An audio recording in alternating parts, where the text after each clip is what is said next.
राधे राधे दोस्तों। आज हम आपको सुनाएंगे एक नामी सेठ के बेटे की 3 लोगों की बारात की कहानी। अगर आप हमारे चैनल पर नए हैं तो प्लीज़ हमारे चैनल को लाइक करें, सब्सक्राइब करें और शेयर करें। सेठ मनसाराम जी बड़े नामी सेठ थे। व्यापार में सेठ मनसाराम ने खूब पैसा कमाया। धन के साथ साथ उन्होंने बहुत ही नाम और शोहरत भी कमाई। इसके अलावा सेठ जी को अगर कोई और शौक था तो वह था नई नई जगह घूमने का, परंतु उन्हें व्यापार से कभी इतनी फुर्सत ही नहीं मिली कि कहीं वह घूमने जा पाते। अब तो उनके बच्चे बड़े हो गए थे और व्यापार भी धीरे धीरे बच्चों ने संभाल लिया था। सेठ मनसाराम का काम तो बस उन्हें सलाह देना मात्र रह गया था। अच्छे रिश्ते अब सेठ के बच्चों के आने लगे। उन्होंने अपने दोनों बेटों और अपनी एक बेटी की शादी ऊंचे खानदानों में कर दी।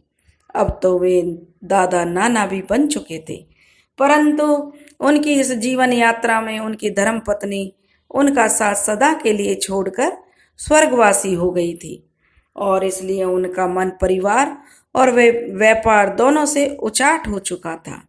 ऐसे में उनकी बरसों पुरानी दबी इच्छा जो घूमने की थी वह जागृत हो चुकी थी। यह बात वे अपने परिवार में सबसे कह चुके थे, परंतु जो परिवार के सदस्य थे वे 2 विशेष कारणों से उनकी इच्छा की पूर्ति में आनाकानी कर रहे थे। पहला सेठ मनसाराम के प्रति परिवार का प्रेम था। दूसरा सेठ जी का बूढ़ा शरीर, क्योंकि उनकी उम्र हो चली थी, जो शायद यात्रा के लिए बिल्कुल ठीक नहीं थी। सेठ जी ने अपने परिवार वालों को बहुत प्यार से समझाया तो बच्चे इस शर्त पर उन्हें भेजने को तैयार हुए कि सेठ जी अकेले यात्रा पर नहीं जाएंगे। उनके साथ एक सेवक भी जाएगा जो उनकी हर आवश्यकता का ध्यान रखेगा, उनकी हर प्रकार से सेवा करेगा। सेठ जी की बेचैनी बढ़ती जा रही थी। एक दिन सेठ मनसाराम ने अपने बाल दाढ़ी ठीक कराने के लिए अपने नाई धर्म सिंह को बुलाया। इसी दौरान उन्होंने अपनी समस्या का जिक्र धर्म सिंह के सामने भी कर दिया। धर्म सिंह का सुनकर कहने लगा, मालिक, इसमें क्या समस्या है? मेरा बेटा राम सिंह जवान भी है और सभी कामों में कुशल भी है। वह आपके साथ यात्रा पर चला जाएगा, परंतु एक समस्या है सेठ जी। सेठ जी ने पूछा, वह क्या है? तो धर्म सिंह ने कहा, अभी पिछले साल ही उसकी शादी हुई थी, ऐसे में पता नहीं वह जाने को तैयार होगा या नहीं। सेठ जी ने पूछा, क्यों नहीं होगा? मैं रोज एक स्वर्ण मुद्रा वेतन के रूप में उसे दूंगा। प्रतिदिन का वेतन 1 स्वर्ण मुद्रा। अब नाई चौंक गया, कहने लगा, क्या कहा? 1 स्वर्ण मुद्रा प्रतिदिन? बस सेठ जी, आप निश्चिंत हो जाइए, मैं राम सिंह को आपके साथ यात्रा पर जाने के लिए राजी कर लूंगा। धर्म सिंह की आंखें मुद्रा का नाम सुनकर चमकने लगी थी। धर्म सिंह ने सेठ जी से कह तो दिया, परंतु राम सिंह को सेठ मनसाराम के साथ किस समय तक की यात्रा पर जाना है, कितने दिन रुकना है, उसके लिए तैयार करना बड़ा आसान काम नहीं था। पहले तो धर्म सिंह ने सीधा मना कर दिया, पर 1 स्वर्ण मुद्रा रोज के वेतन की बात सुनकर वह सोच में पड़ गया। पिता ने उसे बहुत समझाया, बेटा, साल भर में हम लोग महाजन और जमींदार लोगों की सेवा करते हैं, तब जाकर कहीं 10 स्वर्ण मुद्राएं और कुछ अनाज दाल ही कमा पाते हैं। परिवार के गुजारे के लिए ही मिल पाता है। इसके बाद भी अचानक कोई समस्या खर्चा आने पर हम अपने यजमानों के सामने ही गिड़गिड़ाते हैं। अब तुम्हारे भाग्य में ऐसा मौका कमाने का हाथ आया है तो उसे छोड़ना नहीं चाहिए। फिर भी जब तक मन करे साथ रहना, और जब वापस आने का मन करे तो कोई बहाना बनाकर यात्रा से वापस अपने घर आ जाना। राम सिंह की माँ और पत्नी भी बेहद गरीबी में पली थी। उन्होंने भी अपने परिवार को एक एक दमड़ी के लिए तरसते देखा था। यहाँ तक तो अब जो कमाने का मौका था, ऐसी में स्वर्ण मुद्राएं कमाने का अवसर हाथ आया था। इसलिए उन दोनों ने राम सिंह को यात्रा के लिए राजी करने में कोई कसर नहीं छोड़ी, परंतु राम सिंह का मन नहीं मान रहा था। बस एक ही कसक उसे परेशान किए जा रही थी कि उसे अपनी नई नई पत्नी को छोड़कर लंबी यात्रा पर जाना पड़ेगा, जिसकी कोई समय सीमा नहीं थी। परंतु यात्रा से वापस लौटने का रास्ता भी तो चाहिए, और ऐसे ही एक बूढ़े व्यक्ति को बीच यात्रा में छोड़कर वापस भी तो लौटना ठीक नहीं था। उसने परिवार में सबको कह दिया कि सेठ जी से वह स्वयं बात करेगा और तब वह तय करेगा कि वह यात्रा पर जाएगा या नहीं जाएगा। अगले दिन धर्म सिंह ने अपने स्थान पर राम सिंह को सेठ जी की हजामत करने के लिए भेज दिया। साथ ही राम सिंह को समझाया भी कि सेठ जी के साथ अदब से बात करे और यात्रा के लिए कोई बेतुकी शर्त ना रखे। जाना या ना जाना तो उसके हाथ है, परंतु कोई ऐसा व्यवहार ना करे जिससे सेठ जी का परिवार उन्हें अपनी सेवा से ही हटा दे और एक मालदार यजमान से उन्हें हाथ धोना पड़े। राम सिंह ने सेठ जी की हजामत और मालिश बड़े ध्यान से की। सेठ जी को बड़ा आराम मिला। वे पूछने लगे, धर्म सिंह ठीक तो है, वह क्यों नहीं आया? उसके पिता के लिए जब सेठ जी ने पूछा तो उसने कहा, वैसे तुमने भी मालिश बहुत अच्छी की है, तन हल्का हो गया। बस उन्होंने आपकी यात्रा के बारे में सोचकर मुझे आपके पास भेज दिया है। धर्म सिंह के बेटे ने राम सिंह ने सेठ जी को कहा। तो सेठ जी ने पूछा, अच्छा, बस उससे उन्होंने आपको इसलिए भेजा है कि आप मुझसे यात्रा के बारे में बात कर लें। सेठ जी कहने लगे, बेटा तुम क्या क्या काम जानते हो? राम सिंह ने उत्तर दिया कि वह सारे काम जिनकी एक बुजुर्ग को यात्रा में जरूरत पड़ सकती है, खाना बनाना, घोड़े संभालना, घुड़सवारी, खरीदारी, मालिश और छोटी मोटी बीमारियों का इलाज, सब कुछ वह जानता है। तो फिर ठीक है, तुम यात्रा की तैयारी कर लो। तुम्हें हमारे साथ ही रथ पर चलना होगा, और हाँ, यात्रा में तुम्हारा सारा खर्च हमारे जिम्मे होगा। इसके अलावा तुम्हें प्रतिदिन एक स्वर्ण मुद्रा भी मिलेगी, सेठ जी ने उससे कहा। तो राम सिंह ने जवाब दिया, सेठ जी आपकी बड़ी कृपा है, परंतु मेरी एक प्रार्थना है, यदि आप मेरी गुस्ताखी ना समझें। सेठ मनसाराम कुछ समझ नहीं पाए कि अब राम सिंह को और क्या चाहिए। फिर भी उन्होंने राम सिंह को अपनी बात रखने की अनुमति दे दी। आखिर मन की गांठ तो खुले। राम सिंह ने कहा, मालिक मेरी गुजारिश है, आप अपनी यात्रा की समय निश्चित कर लें, तो मेरी घरवाली और माँ बाप को मेरी वापसी की प्रतीक्षा करना आसान हो जाएगा। सेठ जी ने कहा, मगर मेरी यात्रा लंबी है और यात्रा में पता नहीं कहाँ कैसी परिस्थिति सामने आए, कब कहाँ कितने दिन रुकना पड़ जाए, कुछ पता नहीं। पहली बार यात्रा पर निकल रहा हूं ना, ऐसे में समय कैसे निर्धारित कर सकता हूं। तो फिर वह कहने लगा कि मेरी एक शर्त है, मैं एक शर्त पर ही आपके साथ यात्रा पर जा सकता हूं। आप मुझे दिन भर में केवल एक ही बार सारे आदेश दे देंगे। अगर आप दोबारा कोई भी आदेश देंगे तो आपको मुझे घर लौटने की अनुमति देनी होगी। साथ ही मैं रोजाना शाम को आपसे एक प्रश्न पूछूंगा। यदि आपने मेरे प्रश्न का उचित उत्तर नहीं दिया तो भी आप मुझे घर लौटने की अनुमति दे देंगे।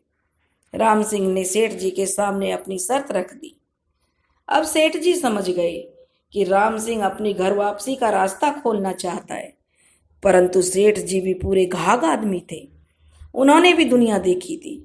उन्होंने हंसकर कहा, मुझे तुम्हारी दोनों शर्त मंजूर हैं, पर तुम्हारी शर्तों पर मुझे कुछ कहना है। पहली बात तो यह है कि तुम अपने कामों में कभी भी लापरवाही नहीं करोगे जिससे मुझे दोबारा आदेश देना पड़े। दूसरा, एक सवाल तो ठीक है, पर उस सवाल के जवाब में दोबारा सवाल नहीं करोगे। तीसरी बात यह है कि चुपचाप चलने से रास्ता नहीं कटता, इसलिए रास्ते में चलते हुए हमारे बीच जो भी बातचीत होगी उसे न तो दोबारा आदेश देना समझोगे और न ही इस बातचीत में तुम जो सवाल करोगे उसे दोबारा सवाल करना माना जाएगा। राम सिंह ने सिर झुकाकर बात मान ली। सेवक का चुनाव होने से सेठ मनसाराम की यात्रा शुरू होने में अधिक समय नहीं लगा, क्योंकि यात्रा अधिकतर तैयारियां तो पहले से ही हो चुकी थी। अब सेठ मनसाराम यात्रा पर निकल चुके। शाम होते होते वे जयपुर के करीब पहुंच चुके थे। उन्होंने एक अच्छी सी सराय का रुख किया और उस सराय में उतरकर वे वहां पर रुक गए।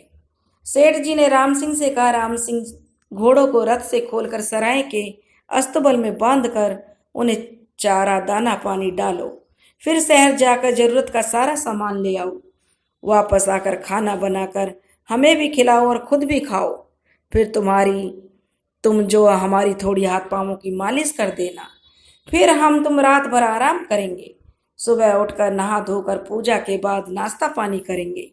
घोड़ों की देखभाल के बाद जयपुर के बाग बगीचे, महल किले घूमकर यहीं आकर विश्राम करेंगे। घोड़ों की देखभाल के बाद जो है तुम विश्राम कर लो। दोपहर में जहाँ संभव होगा भोजन कर लेंगे। कल दोपहर का भोजन सुबह को ही साथ में बांध लेना और जरूरत भर का पानी साथ में लेकर चलना। राम सिंह ने देखा कि सेठ जी ने कल शाम तक के सभी आदेश एक बार में दे दिए, तो वह अपने कार्य में जुट गया। घोड़े रथ से खोलकर उसने सराय के अस्तबल में बांधकर राम सिंह ने उनके आगे चारा दाना पानी रख दिया। घोड़े चारा पानी में लग गए तो राम सिंह ने जरूरी चीजों की सूची बनाई और सेठ जी से धन लेकर बाजार के लिए निकल पड़ा। जयपुर के प्रमुख बाजार में राम सिंह पहुंचने ही वाला था तो उसने देखा कि एक चौराहे पर एक बहुत बड़े महल के पास का अनोखा दृश्य था, जिसे देखकर वह ठहर गया। उसने देखा कि एक आलीशान महलनुमा इमारत के सामने एक सुंदर रथ खड़ा है और उसमें मौजूद एक अधेड़ उम्र का पुरुष असरफियों से भरी एक थैली इमारत की छत पर खड़ी एक नवयौवना की ओर उछाल रहा है। परंतु वह युवती उस धन को वापस उस पुरुष के ऊपर फेंक देती है। उस पुरुष से कुछ कहती है। ऐसा 3 बार होने के बाद रथ में बैठी एक महिला भी उस युवती से उस थैली को स्वीकार करने का अनुरोध करती है, परंतु महल की छत पर खड़ी वह युवती ऐसा कह देती है कि रथ में सवार दोनों स्त्री पुरुष की आंखों में आंसू आ जाते हैं और रथ वाली महिला दुख के मारे पछाड़ खाकर गिरती है और बेहोश हो जाती है। तभी एक सुंदर युवक महल से निकलकर रथ में सवार दोनों स्त्री पुरुष को आदर के साथ महल में ले जाता है। राम सिंह सारा दृश्य देखकर भौचक्का सा खड़ा रह गया। उसकी समझ में कुछ भी नहीं आया कि ये क्या हो रहा है। इस बीच महल के सेवक आकर सब लोगों को जाने के लिए कह देते हैं और रथ को भी वहां से ले जाते हैं। राम सिंह ने सोचा, यह अच्छा मौका है। सेठ जी से आज मैं इसी घटना का रहस्य पूछ लूंगा और मैं इसका अगर सेठ जी जवाब नहीं दे पाएंगे तो मैं वापस चला जाऊंगा। राम सिंह जब सेठ जी के पास सराय में आया तो उसका रहस्य पूछता है, तो राम सिंह जब कहता है कि उसका रहस्य मुझे बताइए, जो मैंने सुबह देखा है कि वहाँ शहर में वहाँ एक बहुत बड़े सेठ रहते हैं और जो एक महल था उसमें जो व्यक्ति है रथ में वो पोटली उछाल रहे हैं। तो सेठ जी राम सिंह की बात समझ गए और वे बताने लगे कि एक शहर है, वहाँ एक बहुत बड़े सेठ रहते थे। उनका केसर का व्यापार बहुत देश विदेशों में फैला हुआ था। उनकी केसर की परख भी बहुत अच्छी थी, इसलिए उनकी केसर मुंह मांगे दामों पर बिकती थी। मोटा मुनाफा होने के कारण सेठ दौलत राम के पास दौलत का अंबार लग गया था। उन्हें अपनी दौलत का बेहद अभिमान था। इसे दिखाने के लिए उन्होंने अपने परिवार के लिए एक 9 महला मकान भी बनवाया था, जिसकी सुंदरता देखते ही बनती थी। जो भी देखता महलों के कसीदे पढ़ने लगता। सेठ जी फूल कर कुप्पा हो जाते जब उन्हें लगता कि दुनिया में उनके बराबर अमीर कोई नहीं है। एक बार उनके मन में यह परखने की इच्छा हुई कि उनके समान कोई दूसरा अमीर है या नहीं। इसे जानने के लिए उन्होंने 100 ऊंट केसर बेचने के लिए भेजी। शर्त यह भी थी कि सभी ऊँटों की केसर एक ही व्यक्ति को बेचनी है और भुगतान भी एक ही बरस के बने हुए सिक्कों में हो। एक ऊँट केसर की कीमत 1000 असरफियाँ थी। सेठ जी के कारिंदे केसर के केसर लिए हुए देश विदेश में भटके, परंतु 100 ऊंट केसर खरीदने वाला सेठ कोई नहीं मिला। और एक ही बरस में सिक्कों में भुगतान तो नामुमकिन सी बात थी। इसलिए 1 साल तक दुनिया भर में भटक कर कारिंदे केसर के ऊंट लेकर वापस आ गए। तब सेठ जी के अभिमान का कोई अंत नहीं रहा और वह समझे कि उनसे बड़ा कोई अमीर नहीं। दौलत कमाने की धुन में सेठ दौलत राम को पता ही नहीं चला कि उनकी इकलौती बेटी सुलक्षणा कब बड़ी हो गई। सेठानी जी उन्हें बार बार उसके विवाह के बारे में याद दिलाती, पर उन्हें वह हमेशा बच्ची ही नजर आती। एक दिन जब सेठानी ने जिद की तो उन्होंने जवाब दिया कि मेरे समान कोई सेठ है ही नहीं जिसके लड़के से सुलक्षणा की शादी की बात चलाई जाए, और अपने से छोटे सेठ के यहाँ रिश्ता करने से तो मेरी जगह साई हो जाएगी। इस पर सेठानी ने पूछा, तो क्या सारी उम्र हमारी बेटी कुंवारी रहेगी? उसकी शादी करोगे कि नहीं? इस पर सेठ जी ने उत्तर दिया, अरे इसके विवाह की चिंता तो मुझे भी है, परंतु करूं तो क्या करूं, कुछ समझ में नहीं आता। सेठानी ने कहा, रिश्ते अपने आप नहीं होते, इन कामों में नाई ब्राह्मण बहुत बुद्धिमान और चतुर होते हैं।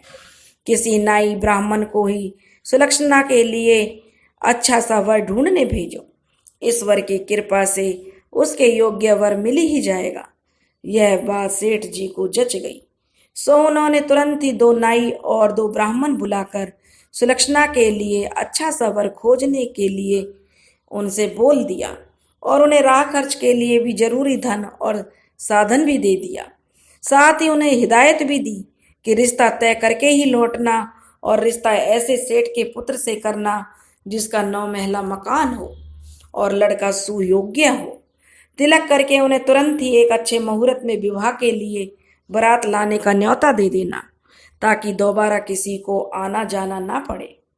नाई ब्राह्मण सेठ जी से आज्ञा लेकर चल पड़े। जितना सुगम काम उन्होंने सोचा था उतना था नहीं। वे देश विदेश घूमने लगे। पहले तो 9 महले मकान का मालिक सेठ मिलना मुश्किल हो गया। ऐसा सेठ कोई मिला भी तो जरूरी नहीं कि उसके यहाँ कोई पुत्र भी हो। पुत्र हुआ भी तो सुलक्षणा की आयु के अनुसार सुयोग्य भी नहीं था। जरूरी नहीं कि वह उसके बराबर सुंदर सुयोग्य हो।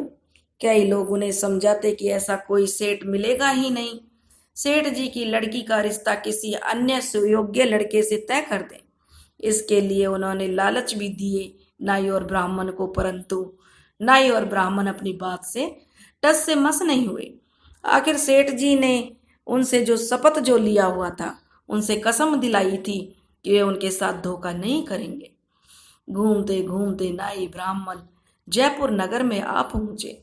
उन्होंने बहुत से लोगों से पूछा, पता किया कि यहाँ कोई 9 महला मकान है।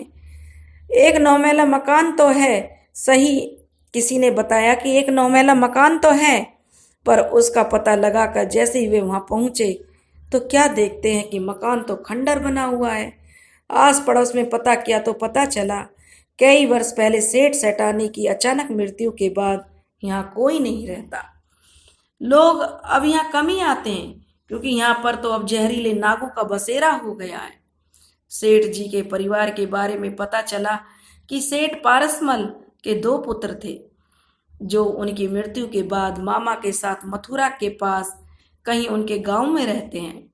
उनका जो बड़ा लड़का सुदर्शन है, अब 22 साल का भी हो गया होगा। 22 साल का। नाई और ब्राह्मण यह सुनकर खुश हो गए। उन लड़कों के मामा के गांव के बारे में जानकारी लेकर तुरंत ही वे वहां के लिए रवाना हो गए। जब वहां पहुंचे तो सेठ जी के दोनों लड़के थे, वे अपने मामा के साथ खेत पर गए हुए थे। नाई ब्राह्मणों को जलपान कराकर मामा को खेत पर खबर भेजी गई तो मामा, उनका लड़का, जयपुर वाले सेठ पारसमल के दोनों बेटे सभी घर आ गए। आते ही मामा और उनके पुत्र ने सबको दूर से ही हाथ जोड़कर प्रणाम किया। सुदर्शन और उसके छोटे भाई ने ब्राह्मणों को पहचान कर उनके चरण छूकर आशीर्वाद लिया और नाइयों को दूर से ही हाथ जोड़कर सिर झुकाकर नमस्कार किया। फिर सबने उन मेहमानों को प्रेम पूर्वक भोजन कराया। मेहमान उन दोनों भाइयों की विनम्रता के कायल हो गए। अब उन्होंने जो बच्चों का मामा था उनको अपना मंतव्य बताया और सेठ पारसमल के बड़े सुपुत्र सुदर्शन का रिश्ता श्रीनगर के सेठ दौलत राम की पुत्री सुलक्षणा से तय करने की मंशा जाहिर की। इस पर मामा ने कहा, वैसे तो बहन के दोनों बच्चे भी मेरे बेटे मोहन के बराबर ही हैं और एक समय उनके बराबर इस क्षेत्र में कोई सेठ भी नहीं था, परंतु अब उनके पास कुछ भी नहीं है। वास्तव में तो दोनों मेरे यहाँ मेरे ही टुकड़ों पर पल रहे हैं। सुदर्शन की बजाय अगर आप मेरे पुत्र का रिश्ता करें तो ज्यादा अच्छा है। हमारे पास 3000 बीघे खेती है, नौकर चाकर भी लगे हुए हैं। सेठ दौलत राम की बेटी हमारे यहाँ बैठी राज करेगी और आप लोगों को भी ढेर सारी भेंट पूजा सामग्री मिलेगी। सुदर्शन को तिलक करके आप लोगों को कुछ नहीं मिलने वाला, परंतु सेठ दौलत राम की कसम से बंधे हुए नाई और ब्राह्मण ने मामा की बात नहीं मानी और जयपुर के सेठ पारसमल के बड़े बेटे सुदर्शन को ही सेठ दौलत राम की इकलौती बेटी सुलक्षणा के रिश्ते के लिए तैयार किया। उन्होंने उसका तिलक कर दिया। ब्राह्मणों ने पंचांग में एक उत्तम मुहूर्त देखकर सुदर्शन और उसके मामा को बता दिया। चैत्र माह के बैसाख कृष्ण अष्टमी को विवाह का अति शुभ मुहूर्त है, इसलिए मुहूर्त की तिथि से पूर्व ही बारात लेकर श्रीनगर के सेठ दौलत राम की 9 महला हवेली पर पहुंच जाना। मामा मामी ने अनमने स्वर में हामी भर दी और नाई और ब्राह्मणों को भोजन कराकर कुछ दान दक्षिणा देकर विदा कर दिया। मामा मामी को बहुत जलन हो रही थी कि उनके बेटे के लिए उन्होंने रिश्ता नहीं किया। सेठ दौलत राम के भेजे हुए नाई और ब्राह्मणों ने आपस में तय कर लिया कि वे सेठ दौलत राम को जयपुर के सेठ पारसमल की मृत्यु और उनके बच्चों की वर्तमान दशा के बारे में कुछ नहीं बताएंगे, क्योंकि ऐसा करने से सेठ जी नाराज हो जाएंगे और उनमें से किसी को भी सेठ जी की ओर से मिलने वाली भेंट पूजा नहीं मिलेगी। वापस पहुंचकर उन्होंने सेठ पारसमल की 9 महला हवेली, उनके ऐश्वर्य और का इतना अच्छा वर्णन किया, खूब बढ़ा चढ़ाकर। सुदर्शन तो गुणवान था ही, सेठ दौलत राम सुनकर खुश हो गए और उनको सबको दिल खोलकर जो दान दक्षिणा दी गई, नाइयों को भी उन्होंने माला माल कर दिया। आखिर वे उनकी इकलौती बेटी की शादी तय करके आए थे और वे भी एक ऐश्वर्यवान सेठ के बेटे के साथ। जयपुर के सेठ पारसमल का नाम उनके लिए अनजाना नहीं था। वे हीरे जवाहरात के व्यापारियों में से एक थे। उनके ऐश्वर्य, उदारता और पार की नज़र के बारे में वे सुनते आए थे।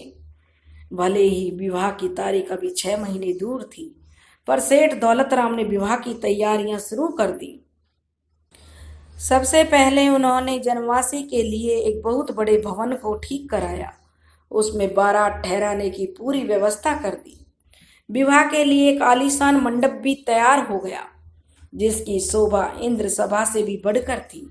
विवाह मुहूर्त से 15 दिन पहले ही हलवाई आदि ने अनेक प्रकार की मिठाइयाँ और नमकीन बनानी शुरू कर दी। आखिर 9 महला हवेली के मालिक सेठ पारसमल के बेटे की बारात आनी थी और इतनी बड़ी बारात के स्वागत में किसी भी चीज की कमी नहीं पड़नी चाहिए थी। इधर मामा के घर में कोई हलचल नहीं थी, मानो तो कुछ भी नहीं हो रहा था, ना ही कुछ होने वाला हो। जब विवाह के मुहूर्त में केवल 2 महीने रह गए तो सुदर्शन ने अपने मामा से कहा, मामा जी, बारात ले जाने की कोई व्यवस्था करनी चाहिए। आखिर 25-30 दिन ही तो हैं, वहाँ की यात्रा में ही लग जाएंगे। श्रीनगर तो बहुत दूर है। मामा ने कहा, बेटा, मेरा और मोहन का जाना तो संभव ही नहीं है। लोग कुछ खेती और कुछ अनाज के व्यापार से धन कमाकर अपने परिवार का गुजारा चलाते हैं, और अब तो तुम दोनों भी यहाँ पर रहते हो, तो कटाई के मौसम में हम कहीं नहीं जा सकते। गांव में देख लो, जो भी तुम्हारे साथ जाना चाहे उसे अपने साथ बारात में ले जाओ। सुदर्शन समझ गया कि मामा उसके साथ बारात में नहीं जाएंगे। तो उसने गांव के कुछ लोगों से बातचीत की, परंतु दूल्हे का मामा ही बारात में नहीं जा रहा तो दूसरा कौन तैयार होता। बस एक बूढ़े कोचवान ने जाने की हामी भरी और अपनी बैलगाड़ी भी बढ़ई से सुधरवा कर तैयार कर ली। एक बैल उनके पास था, एक बैल मामा ने शर्म के मारे दे दिया कि नहीं तो गांव के लोग थू थू करेंगे। सारी तैयारी चलने की हो गई तो मामा ने रास्ते के लिए बैलों का चारा बैलगाड़ी में भरवा दिया। मामी ने भी अपने धर्म का निर्वाह करते हुए बहू के लिए एक साड़ी और रास्ते में तीनों के खाने पीने के लिए चना और थोड़ा गुड़ दे दिया। तीनों आदमियों की छोटी सी बारात श्रीनगर के लिए चल दी। अब क्या होगा जब सेठ दौलतराम के घर 3 लोगों की बारात जाएगी और उनको तो लगा था कि जयपुर के 9 महला हवेली का मालिक सेठ पारसमल का बेटा सुदर्शन अपनी बड़ी लंबी चौड़ी बारात लेकर आएगा। सुदर्शन की छोटी सी बारात बैलगाड़ी पर सवार होकर श्रीनगर के लिए चल पड़ी। कोचवान ने बैलों को हाँक कर सुदर्शन की ओर देखा। बेटा, सब समय का फेर है। जब समय विपरीत होता है तो अपने सगे संबंधी सभी साथ छोड़ देते हैं। आज हमें केवल 3 आदमियों की बारात के साथ तुम्हारे विवाह के लिए चलना पड़ रहा है। एक समय था जब तुम्हारे पिता सेठ पारसमल की बारात हमारे गांव में आई थी तो दूर दूर के गांवों में भी तहलका मच गया था।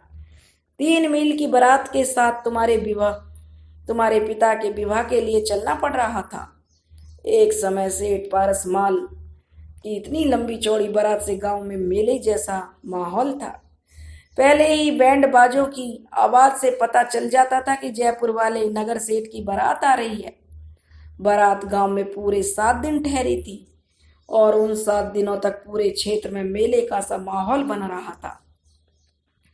बारात की विदाई में तुम्हारे दादाजी ने सोने चांदी के सिक्कों की मुट्ठियां भर भर कर बारिश की थी, जिसे देखकर लोगों के मुंह आश्चर्य से खुले रह गए थे।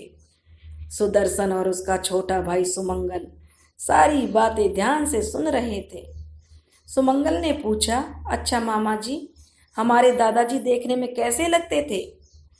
कोचवान इतने बड़े सेठ के छोटे बेटे के मुंह से अपने लिए मामा का संबोधन सुनकर अभिभूत हो गया था। कहने लगा, यही तो फर्क है संस्कारों का। आप दोनों मुझे मामा कहते हो और आपके मामा का लड़का मोहन हमें पैरों की जूती समझता है। आप लोगों की इसी विनम्रता के कारण मैं आज आपके साथ बारात में चल रहा हूँ।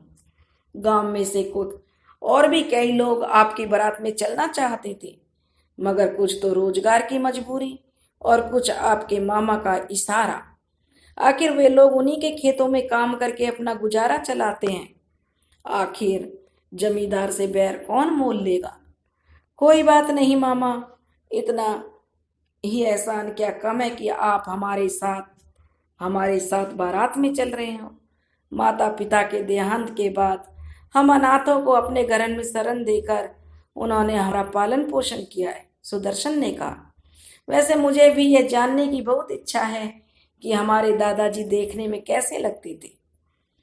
कोचवान ने कहा, बेटा, आदमी क्या बस हीरा थे तुम्हारे दादाजी, और नाम भी तो हीरामल ही था। देखने में बस बिल्कुल सुदर्शन जैसे थे। बहुत ही ताकतवर, लंबड़ चौड़े, सुंदर थे। बस दोनों में उम्र का अनुभव का ही अंतर है। मेरा विचार है जब तुम अपने दादाजी की आयु पर आओगे तो बिल्कुल अपने दादाजी की तरह दिखोगे। कोचवाल ने बताया। सुदर्शन अपनी तुलना अपने दादाजी से देखकर थोड़ा शर्मा गया। तभी उसने देखा 2 साधु गाड़ी को रोकने का इशारा कर रहे हैं। इस समय गाड़ी मथुरा से वृंदावन होते हुए बाहर निकल रही थी। कोचवान ने सुदर्शन की तरफ देखा तो सुदर्शन ने कोचवान को गाड़ी रोकने का इशारा कर दिया और दोनों साधुओं को हाथ जोड़कर जय श्री कृष्ण कहकर प्रणाम किया। साधुओं ने राधे राधे कहकर उसका अभिवादन का उत्तर दिया। गाड़ी से उतर कर सुदर्शन उन साधुओं के पास गया और उनसे गाड़ी रुकवाने का कारण पूछा। साधुओं ने बताया कि वे दोनों कुरुक्षेत्र जाना चाहते हैं। यदि उनकी गाड़ी में उनके लिए जगह हो तो उन्हें बैठने के लिए थोड़ा उनका सफ़र आसान हो जाएगा। सुदर्शन ने उनके बैठने के लिए कह दिया। आखिर बैलगाड़ी में जगह ही तो बनानी थी। साधुओं को आराम से बिठाने के बाद उसने उन्हें खाने के लिए थोड़ा गुड़ और पीने के लिए थोड़ा पानी दिया और स्वयं बैलों के चारे के ऊपर अपने बैठने की जगह बना ली। गाड़ी आगे चल पड़ी। यह देखकर कोचवान और साधु दोनों प्रसन्न हो गए। साधुओं ने आशीर्वाद दिया, बेटा ईश्वर तुम्हारी मनोकामना पूर्ण करे। बड़े संस्कारी परिवार के सुपुत्र लगते हो। तुम्हारे लक्षण बता रहे हैं कि तुम बहुत बड़ी संपत्ति के मालिक बनोगे। अपनी प्रशंसा पर सुदर्शन ने फिर थोड़ा शर्मा सा गया। गाड़ी चलती रही और साधुओं के साथ सुदर्शन, सुमंगल, कोचवान की बातचीत भी चलती रही। साधुओं की संगति का एक फायदा यह हुआ कि रास्ते में रुकने के लिए उन्हें कोई ठिकाना खोजना नहीं पड़ा। जहाँ भी शाम हो जाती वे लोग आसपास साधुओं के किसी डेरे या मठ आश्रम में गुजार लेते। इस प्रकार रात का भोजन और सुबह के नाश्ता साधुओं के साथ ही हो जाता था। चलते चलते वे रास्ते के लिए भी उनके भोजन की व्यवस्था कर देते। बैलगाड़ी चलते चलते कुरुक्षेत्र तक पहुंच चुकी थी, परंतु इस बीच साधुओं की आत्मीयता सुदर्शन और सुमंगल से हो गई थी। इसलिए जब साधु उतरने लगे तो वे कहने लगे, बेटा कल अमावस्या है और अमावस्या पर कुरुक्षेत्र के ब्रह्म सरोवर में स्नान और पूजन महान पुण्य प्रदान करता है। अब शाम तो हो ही चली है, रात को यहाँ पर ही रुकना। यदि आप लोग भी सुबह सरोवर में स्नान ध्यान कर लें तो आप भी पुण्य के भागी होंगे। ईश्वर ने चाहा तो गुरु जी के दर्शन करके उनकी आज्ञा से हम दोनों भी तुम्हारे साथ श्रीनगर चल देंगे। तुम्हारे विवाह के बाद वापस लौटते समय हम कुरुक्षेत्र में रुक जाएंगे। पता नहीं क्यों हमें यह विवाह देखने की बड़ी उत्सुकता हो रही है। सुदर्शन ने हामी भर दी तो बैलगाड़ी साधुओं के गुरु जी के आश्रम में पहुंच गई। सुदर्शन और सुमंगल ने गाड़ी से उतरकर साधुओं के गुरु जी को दंडवत कर प्रणाम किया। गुरु जी तो एक वीतरागी संत थे, परंतु गृहस्थी और गृहस्थों के बारे में उनको अच्छा ज्ञान था। उन्होंने दोनों वेश्य पुत्रों को आशीर्वाद दिया और शिष्यों को इशारा कर दिया, जिन्होंने उनके ठहरने और बैलों के चारे पानी की पूरी व्यवस्था कर दी। भोजन के पश्चात सुदर्शन के साथ आए दोनों साधुओं ने सुदर्शन और सुमंगल का परिचय गुरुजी से करवाया और स्वयं भी उनके विवाह में जाने की अनुमति मांगी। गुरुजी ने कहा, साधु सन्यासियों को गृहस्थों के कार्य, व्यवहार, समारोह आदि से बचना चाहिए, परंतु शास्त्रानुसार सात्विक गृहस्थों की संगति में कोई दोष नहीं है। इसलिए तुम दोनों इन बच्चों के साथ श्रीनगर जाओ और सुदर्शन की विधि पूर्वक विवाह करवाकर जल्दी वापस लौटो। दोनों साधुओं को बारात में जाने की अनुमति मिलने से सुदर्शन बहुत खुश हुआ, क्योंकि तुम दोनों बच्चों के साथ श्रीनगर जाएंगे और यथा विधि विधान से उनका विवाह हो जाएगा। तो दोनों मन ही मन बहुत खुश थे। सुमंगल भी बहुत खुश हुआ। अब उनकी लंबी यात्रा नीरस नहीं रहेगी और बारात में भी 3 से बढ़कर 5 आदमी तो हो ही जाएंगे। कुरुक्षेत्र में स्नान के बाद सुदर्शन की बारात की बैलगाड़ी फिर आगे चलने लगी। जब वे जम्मू शहर के करीब पहुंचने वाले थे, तभी बड़े साधु स्वामी विद्यानंद, जो उनके स्वामी थे, उन्हीं के निर्देश अनुसार गाड़ी ने, जो कोचवान ने गाड़ी स्वामी विद्यानंद की इच्छा अनुसार स्वामी प्रेमानंद गिरी के आश्रम में ले जाकर खड़ी कर दी। उनकी बैलगाड़ी से उतरने की देर थी कि आश्रम से 2 ब्रह्मचारी उनकी गाड़ी के पास आकर बैलों को खोलने में मदद करने लगे। भोजन के पश्चात सभी प्रेमानंद स्वामी के कक्ष में चले गए। वहां सभी ने स्वामी जी को जमीन पर माथा टेक कर प्रणाम किया। स्वामी जी ने सबको बैठने का इशारा किया और कहने लगे, मुझे गुरु जी का संदेश मिल चुका है। अब आप आगे की यात्रा आश्रम की बैलगाड़ी में करेंगे, क्योंकि आपके बैल और गाड़ी दोनों ही इस दुर्गम पहाड़ी रास्ते पर चलने में सक्षम नहीं हैं और आगे की सारी व्यवस्था पंडित विश्व मोहन भट्ट आपको समझाएंगे। अब आप लोग सभी विश्राम कीजिए। सुबह जल्दी ही आपको आगे की यात्रा पर निकलना है। स्वामी जी को प्रणाम करके सभी शांति से उनके कक्ष से बाहर आ गए और अपने अपने नियत स्थान पर जाकर सोने की तैयारी करने लगे। साधुओं के डेरे की व्यवस्था देखकर सुदर्शन और सुमंगल को बेहद आश्चर्य हो रहा था कि हम लोग बड़ी तेजी के साथ कुरुक्षेत्र से जम्मू तक आए हैं, फिर भी गुरुजी का आदेश हमसे पहुंच गया और उसी के अनुसार व्यवस्था कर दी गई। कोचवान मामा भी यह देखकर हैरान थे। सुबह उन सब के तैयार होने से पहले ही सारी व्यवस्था हो चुकी थी और नाश्ता करने के बाद स्वामी प्रेमानंद गिरी को प्रणाम करके वे सब आश्रम की बैलगाड़ी पर सवार होकर श्रीनगर के लिए निकल पड़े। बैलगाड़ी बहुत ही मजबूत थी, जिसमें लकड़ी के साथ साथ धातुओं का प्रयोग भी किया गया था और आश्रम के बैल भी ऊंचे कद काठी के मजबूत थे। जो पहाड़ी रास्ते पर बैलगाड़ी को दौड़ाए जा रहे थे, उन्हें हाँकने के लिए भी गुरुजी ने 2 ब्रह्मचारी दे दिए थे, जो अपने काम को विशेष रूप से पारंगत थे। बैलगाड़ी में सवार 7 व्यक्ति वेद पुराण समाज व्यवहार आदि की बातें करते हुए श्रीनगर से कुछ मील दूर पहुंच गए। जहां पर पंडित विश्वमोहन भट्ट के गुरुकुल में पहुंचे तो वे अभी विवाह के मुहूर्त के 5 दिन अभी शेष थे। रात्रि विश्राम के बाद सुबह नाश्ते के बाद पंडित जी ने सबको बुलाया और विवाह की व्यवस्थाओं के बारे में पूछा। मगर यहाँ तो दूल्हे सुदर्शन के अलावा शादी के लिए कोई तैयारी नहीं थी। ना सेहरा, ना बैंड बाजा, ना सवारी, ना आभूषण। बस उपहार के नाम पर सुदर्शन की मामी द्वारा दी गई एकमात्र साड़ी थी। पंडित जी ने सुझाव दिया कि सभी व्यवस्थाएं गुरुकुल की ओर से कर दी जाएं, मगर सुदर्शन ने गुरुजी को धन्यवाद देते हुए बड़े ही विनम्रता से मना कर दिया। उनका कहना था कि मैं गुरुजी गरीब व्यक्ति हूँ, यदि यह जानकर सेठ जी अपनी पुत्री की शादी मेरे साथ करेंगे तभी उचित होगा, किसी दिखावे के आधार पर नहीं। परंतु पंडित जी नहीं माने और सुदर्शन के सेहरे व दुल्हन की डोली की व्यवस्था और बैलगाड़ी की सजावट वे कराकर ही माने। वह दिन वहीं उनकी व्यवस्थाओं में बीत गया। पंडित विश्वमोहन भट्ट जी ने स्वामी विद्यानंद को सुझाव दिया कि श्रीनगर से कुछ दूर पहले रास्ते में माता क्षीर भवानी का पौराणिक मंदिर है, जो यहाँ से तो बस 2-3 मील ही दूर है। अपनी पूजा आराधना करने वालों के सभी कष्टों को माता दूर करती है, इसलिए सबसे पहले आप सब लोग माता क्षीर भवानी के मंदिर में दर्शन करने जरूर जाना। उसके बाद ही श्रीनगर के सेठ दौलतराम के दौलत खाने की ओर प्रस्थान करना। माँ भवानी जो भी करेंगी सब शुभ ही होगा। बैलगाड़ी क्षीर भवानी माता के मंदिर की ओर चल पड़ी। वहां उन्होंने उतरकर माँ भवानी की अर्चना की और माता से प्रार्थना की कि उन्हें सभी परिस्थितियों में शांति से सही निर्णय लेने की क्षमता प्रदान करें। अभी वे लोग मंदिर में दर्शन कर ही रहे थे कि मंदिर के बाहर एक सुंदर रथ रुका। उसमें एक सजी धजी नवयुवती, 2 छोटे छोटे बच्चे और एक अधेड़ उम्र की महिला निकली। वे मंदिर की सीढ़ियां चढ़ ही रही थी कि पंडित जी ने सुदर्शन को प्रसाद और आशीर्वाद दिया।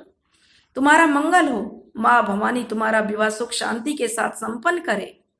जैसे ही वे वापस जाने के लिए पलटे तो तुरंत उनके सामने पूरे साज श्रृंगार के साथ आई हुई युवती को देखकर ठिठक गए। युवती के साथ आई महिला ने उनसे पूछा, आप लोग यहाँ के तो नहीं लगते, कहाँ से आए हैं? सुमंगल ने जवाब दिया, माता जी, ये मेरे बड़े भाई सुदर्शन हैं और हम सब इनके विवाह के लिए बहुत दूर से यहाँ आए हैं। इस पर वह महिला हंस पड़ी। ये तो पंडित जी के आशीर्वाद से ही पता चल गया कि आप कहाँ के रहने वाले हैं और किसके यहाँ जा रहे हैं। और स्वामी विद्यानंद ने उत्तर दिया, देवी, ये लोग जयपुर के रहने वाले हैं और इस समय श्रीनगर के सेठ दौलतराम की बेटी सुलक्षणा के साथ विवाह के लिए जा रहे हैं। अपना नाम सुनकर सुलक्षणा चौंक उठी। अरे, ये तो मेरे साथ विवाह के लिए आए हैं, मगर इनकी बाकी बारात कहाँ है? उसने सुदर्शन को नक से सिर तक देखा। देखने में तो उसे पहली बार में ही सुदर्शन पसंद आ गया था। उसने बुआजी से उनकी बाकी बारात और तैयारियों के बारे में पूछने को कहा तो बुआजी ने पूछा, आपकी बारात कहाँ है और किसी तरह की कोई और तैयारी भी नजर नहीं आ रही, बाकी सब कहाँ हैं? तब सुदर्शन ने जवाब दिया, माता जी, मेरी बारात में बस ये 5-6 आदमी ही हैं। ये भी हमारे रास्ते में ही जुड़े हैं। घर से तो हम केवल 3 ही चले थे। तभी सुलक्षणा के चाचा का बेटा खुश होकर बोल पड़ा, अरे जीजा जी, ये तो आपके दूल्हा हैं दीदी, ये तो हमारे जीजा जी हैं। इस पर सुलक्षणा शर्मा कर आगे मंदिर में बढ़ गई और उसके साथ उसके दोनों चचेरे भाई भी मंदिर में प्रवेश कर गए, मगर बुआ जी वहीं रुक गई। वह सुदर्शन का माथा बुआ जी ने चूम लिया और कहा, बेटा, तुम्हारी बारात चाहे कितनी भी छोटी क्यों ना हो और कोई भी विघ्न क्यों ना आए, सुलक्षणा की शादी तो तुमसे ही होकर रहेगी। यह कहकर वह मंदिर की तरफ चलने लगी तो सुदर्शन ने बुआ जी के चरण स्पर्श कर लिए और उन्होंने भी हृदय से उसे बहुत से आशीर्वाद दिए। फिर वे मंदिर के अंदर चली गईं। सुदर्शन और सुमंगल के साथ कोचवान और सभी साधु भी इस घटनाक्रम को देखते ही रह गए। अजब संयोग है, ठीक उसी समय दुल्हन का जो माता के मंदिर में आना माता क्षीर भवानी की असीम कृपा का ही घोतक हो सकता है। सबके मन प्रसन्न हो गए और वे श्रीनगर के सेठ दौलत राम के दौलत खाने की तरफ चल पड़े। इधर सुलक्षणा ने, पंडित जी कहते हैं कि इस रिश्ते को हमेशा से सम्मान करना बेटी। सुलक्षणा और बुआ जी दोनों बच्चों के साथ माता क्षीर भवानी की पूजा करके खुशी खुशी अपने महलनुमा घर की ओर लौट गई।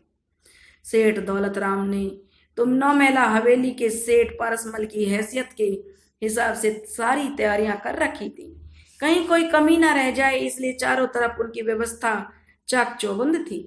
श्रीनगर से जम्मू की दिशा में उन्होंने अपने कारिंदे भी भेज रखे थे, जो सेठ पारसमल के पुत्र सुदर्शन की बारात आने की हर सूचना सेठ दौलत राम तक पहुंचाते। परंतु अब तो शादी के मुहूर्त में केवल 4 ही दिन रह गए थे, परंतु बारात का कहीं अता पता तक नहीं था। आखिर बारात आएगी भी या नहीं? नाई ब्राह्मण सचमुच किसी 9 महला हवेली वाले सेठ से के पुत्र से रिश्ता तय करके आए भी हैं या नहीं? उनकी बात पर विश्वास करने के अलावा सेठ जी के पास अब कोई और चारा नहीं था। परंतु अविश्वास का भी कोई कारण नहीं था, क्योंकि आज तक किसी नाई या ब्राह्मण ने रिश्ता तय करने में कभी झूठ नहीं बोला था। फिर अभी तक बारात क्यों नहीं आई? अब सेठ जी की बेचैनी तो बहुत बढ़ गई। उन्होंने रिश्ता तय करके आने वाले नाई और ब्राह्मण को ही बुला लिया। नाई ब्राह्मणों ने सेठ जी को दिलासा दिया कि बारात बहुत दूर से आने वाली है, इसलिए थोड़ी बहुत देर हो सकती है, लेकिन चिंता करने की वजह नहीं है। अभी वे लोग बात ही कर रहे थे कि सेठ जी का एक नौकर दौड़ा हुआ आया। सेठ जी, अपनी बिटिया रानी की बारात आ गई है। यह सुनकर सेठ ने, नाई व ब्राह्मण ने भी जो चैन की सांस ली। अब तक बारात के न आने से उन्होंने भी अपनी जान खतरे में दिखाई दे रही थी। यह संदेश सुनकर सेठ जी को बड़ी खुशी हुई। बेकार वे सुबह से परेशान हो रहे थे और अभी तो शादी का मुहूर्त 4 दिन बाद का है। खैर कोई बात नहीं, अब जल्दी से आगे चलकर बारात की आगवानी करनी चाहिए। सेठ जी ने नौकर से पूछा, बारात कहाँ तक पहुंची? तो वह कहने लगा, बारात में कितने रथ गाड़ियां हैं, कितने आदमी होंगे? इस पर नौकर सिर्फ यह कहकर चुप हो गया कि अभी तक तो सिर्फ 2 ही बैलों से जुती हुई एक बैलगाड़ी ही पहुंची है, जिसमें 4 साधुओं सहित कुल 7 आदमी हैं।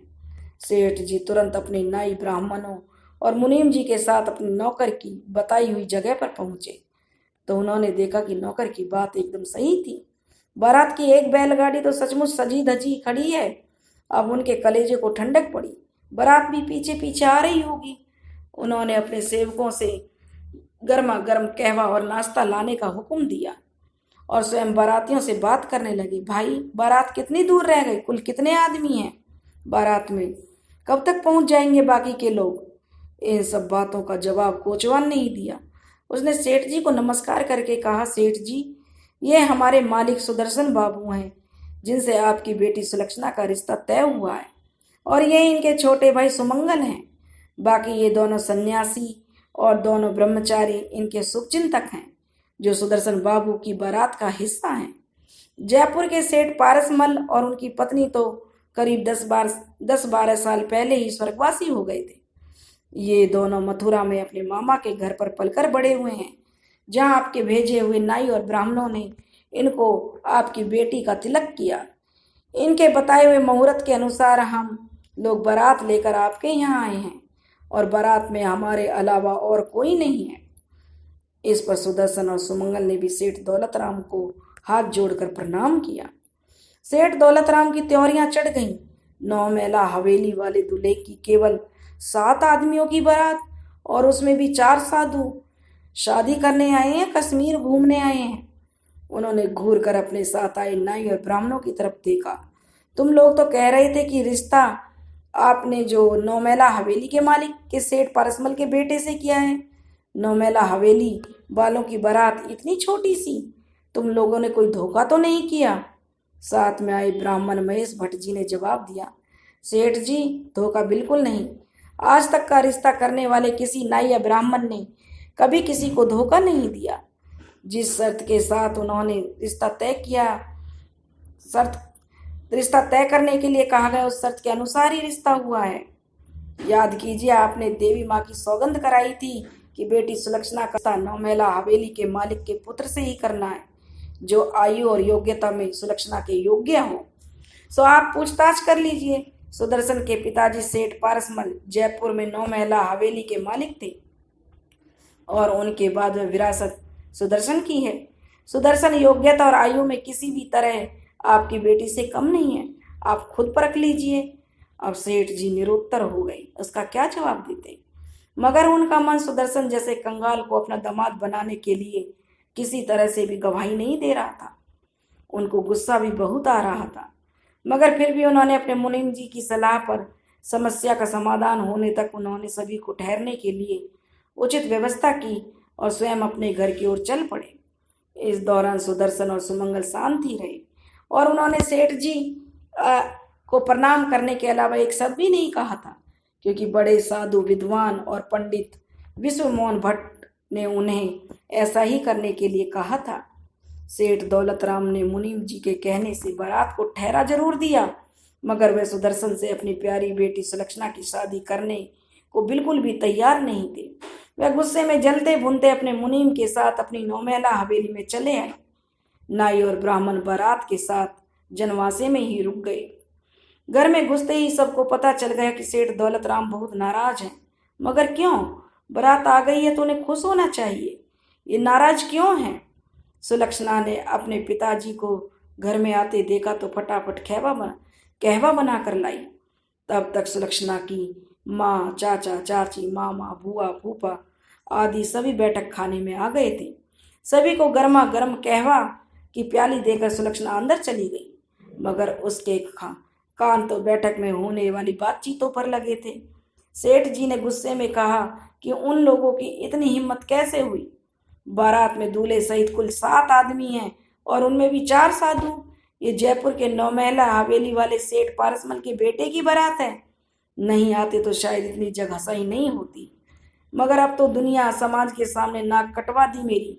अब इन लोगों ने मेरा तो मन कर रहा है कि मैं इन्हें यहीं से वापस लौटा दूं, मगर मुनीम जी के कहने से मैंने उन्हें जनवासे में ठहरा दिया है। मैं कह देता हूँ कि अपनी बेटी सुलक्षणा की शादी में इस कंगाल से बिल्कुल नहीं करने वाला, चाहे मेरी बेटी सारी उम्र कुंवारी ही बैठी रहे। सेठ जी और भी ना जाने क्या क्या कहते रहे। उनकी आंखों से पानी झलकने लगा। सभी लोग चुपचाप शांत होकर सुनते। सबने जब वे कहकर जी भरकर उन्होंने कह लिया और थक गए, शांत हो गए, तो सुलक्षणा के मामा जी ने कहा, जीजा जी, आप इतने नाराज क्यों हो रहे हैं? आखिर हुआ क्या है? अरे भाई साहब, यहाँ नाक कटी जा रही है और आप पूछ रहे हैं कि हुआ क्या है? सुलक्षणा के लिए जयपुर वाले सेठ के लड़के की बारात आई है। केवल 7 आदमी एक बैलगाड़ी में है, उनमें भी 4 साधु। ऐसे कंगालों से मैं अपनी बेटी सुलक्षणा की शादी तो नहीं कर सकता। मामा कहने लगे, बात तो सचमुच गंभीर है। सुलक्षणा की बुआ बोली कि सुदर्शन से पहले ही मिल चुकी थी, मगर बारात सैकड़ों मील से चल कर आई है, उसे बिना सोच विचारे ऐसे ही वापस नहीं लौटना आना चाहिए। हो सकता है कोई पुख्ता कारण भी तो हो सकता है। सुलक्षणा के चाचा ने भी हाँ में हाँ मिलाई। भाई साहब, दीदी की बात बिल्कुल ठीक है। क्या पता लड़के में गरीब होने के अलावा कोई और भी कमी ना हो। सेठ जी ने कहा, मुझे क्या पता, मेरी तो अभी तक कुछ समझ में नहीं आ रहा। लड़के को भी ढंग से देखा तक नहीं, उससे बातचीत नहीं की, उसे परखा नहीं और चल दिए बारात लौटाने। अरे गरीब है तो क्या हुआ, अगर स्वस्थ समझदार हो तो शादी करने में क्या बुराई है। इकलौती लड़की है, दामाद को घर जमाई बना लेंगे तो बेटे की कमी भी दूर हो जाएगी। घर जमाई बना लेंगे तो बेटे की कमी दूर हो जाएगी, यह बात तो उन्होंने सोची ही नहीं थी।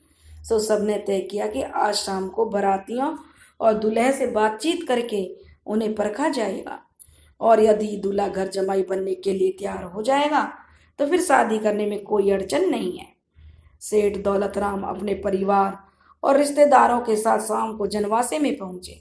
वहां मौजूद सभी व्यवस्था कर रखी थी सेवकों ने, उनकी अच्छे से सेवा भावना हो रही थी। से नौकर तुरंत सबके लिए कहवा और नाश्ता लगा दिया। दोपहर में सभी बारातियों को ठीक से भोजन कराया गया और ठहरने के लिए आरामदायक व्यवस्था की गई थी। सेठ जी ने सुलक्षणा के मामा को संकेत किया।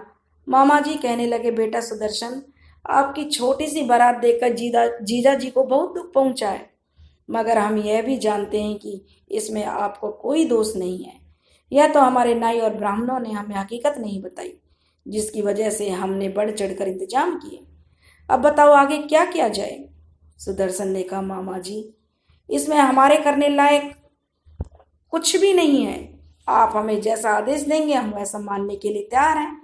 आप तो आपके सेवकों से बात कर लीजिए, समय के अनुसार यहाँ हम आ ही गए हैं। यदि आप उचित समझे तो विवाह करें। यदि आपको लगता है कि मेरे साथ आपकी बेटी का विवाह करने से आपकी किसी तरह बेइज्जती होती है तो हमें खाली हाथ वापस जाने में कोई आपत्ति नहीं है। सभी लोग सुदर्शन की यह बात सुनकर उससे प्रभावित हो गए। लड़का तो बहुत सभ्य सुशील है, शिष्टाचार भी अच्छी तरह से जानता है। सुलक्षणा की बुआ ने कहा, जुग जुग हो मेरे बेटा, तुम्हारी बात सुनकर हमें तसल्ली हो गई कि हम नाई और ब्राह्मणों ने तुम्हारे साथ सुलक्षणा का रिश्ता तय करके कोई गलती नहीं की। धन तो आनी जानी चीज है, आज किसी के पास है कल किसी के पास है, मगर सीलवान बच्चे हर जगह नहीं मिलते, और धनवान लोग बच्चों में ही तो हजार, जो धनवान लोगों के बच्चे कितने ऐब उनमें मिल जाते हैं। तुम्हारे साथ साधुओं की बारात आई है। पंडित विश्वमोहन भट्ट तो प्रसिद्ध गुरुकुल के ब्रह्मचारी भी हैं। इससे हमें पूरा विश्वास हो गया है कि तुम में किसी तरह का ऐब नहीं है। सेठ जी अपनी बहन की ओर देखते रह गए। यह क्या बोले जा रही है, बिना सोचे समझी इस रिश्ते पर मोहर लगा रही है। घर जमाई वाली बात तो उठाई ही नहीं। तभी सुलक्षणा के मामा कहने लगे, बेटा, हमें तुम्हारे साथ सुलक्षणा के विवाह से कोई आपत्ति नहीं है, बस एक छोटा सा निवेदन है। यदि तुम मान लो तो सुदर्शन ने पूरे सम्मान के साथ कहा, मामा जी आप आदेश दीजिए। यदि मेरी सामर्थ्य में होगा तो मैं आपके आदेश का पालन जरूर करूंगा। मामा जी ने कहा, बेटा, हमारी सुलक्षणा बड़े नाजों से पली है, दुख दर्द गरीबी कभी उसने देखी नहीं। यह शादी के बाद तुम्हारे साथ गरीबी में उसे रहना पड़े तो शायद उन परेशानियों को वह झेल नहीं पाएगी। हमारे जीजा जी चाहते हैं यदि तुम शादी के बाद हमारे साथ रह सको तो उन्हें इस शादी में कोई आपत्ति नहीं है। सुदर्शन ने कोई उत्तर नहीं दिया। यहाँ स्वामी विद्यानंद जी ने बोलना ठीक समझा। उन्होंने कहा, सुदर्शन को और हमें आपके इस सुझाव पर विचार करने के लिए थोड़ा समय चाहिए। पर यह बैठक यहीं समाप्त हो गई और तय हुआ कि कल शाम को सब लोग फिर मिलेंगे, जिसमें कोई भी निर्णय ले लिया जाएगा। बुआ जी ने घर जाकर सुलक्षणा से सुदर्शन की बहुत बढ़ा चढ़ाकर तारीफ की और कहा, बेटी, सुदर्शन बहुत सीलवान है, किसी भी स्थिति में यह रिश्ता मत छोड़ना। सुलक्षणा पहले से ही सुदर्शन से प्रभावित थी, मगर जीवन भर का मामला था, इसलिए उसने बुआ जी से विनती की कि किसी तरह एक बार सुदर्शन से मिलवा दे, वह तभी कोई अंतिम निर्णय ले पाएगी। अगले दिन सुबह बुआ और सुलक्षणा जनवासी में पहुंच गई। बड़े संकोच के साथ बुआ जी ने सुलक्षणा को सुदर्शन से मिलवा दिया। सुदर्शन को भी बहुत संकोच हो रहा था, मगर सुलक्षणा उसकी होने वाली पत्नी भी थी। उसे इस मामले में उसकी राय और को सुलझाना बहुत ही ठीक समझा। सुदर्शन ने पूरी परिस्थिति सुलक्षणा के आगे रख दी और बताया कि विवाह की स्थिति में उसे बेहद गरीबी से गुजरना पड़ेगा। सुलक्षणा ने स्पष्ट कह दिया कि वह किसी भी स्थिति में घर जमाई बनने का प्रस्ताव स्वीकार नहीं करना वह गरीबी में जीवन गुजार सकती है, अपमान के साथ नहीं। सुलक्षणा ने वहां आने से के बाद बुआ जी को तो स्पष्ट बता दिया कि यदि वह विवाह करेगी तो सुदर्शन के साथ, नहीं तो किसी के साथ भी नहीं। भारत की कन्या का रिश्ता एक बार तय हो जाता है, बार बार नहीं। दुख दुख गरीबी तो उसके भाग्य में होगी तो वह सब कुछ सह लेगी। अगले दिन शाम को सुदर्शन ने स्पष्ट कर दिया कि घर जमाई बनने का उनका प्रस्ताव उसे स्वीकार नहीं है और विवाह के बाद सुलक्षणा को उसके साथ उसके घर में जाना पड़ेगा। स्वामी विद्यानंद भी उसके निर्णय का समर्थन कर रहे थे कि सुदर्शन बिल्कुल ठीक कह रहा है। सेठ जी वहीं पर जवाब देना चाहते थे, मगर सुलक्षणा के मामा और बुआ के इशारे पर चुप रह गए। सुलक्षणा के मामा ने इस विषय में घर जाकर आपस में विचार करके कोई अंतिम उत्तर देने को कहा। रास्ते में ही सुलक्षणा की बुआ जी ने सेठ जी से सुझाव दिया कि एक बार सुलक्षणा से भी पूछने में क्या हर्ज है, कोई निर्णय उससे पूछने के बाद ही लेना। अपनी माँ को साफ साफ सुलक्षणा ने बता दिया था, उसका भविष्य सुलक्षणा का भविष्य सुदर्शन के साथ है। चाहे वह कितना भी गरीब क्यों ना हो, वह यह रिश्ता नहीं तोड़ेगी, और अगर उसकी शादी सुदर्शन से नहीं हुई तो वह कभी भी किसी से शादी नहीं करेगी।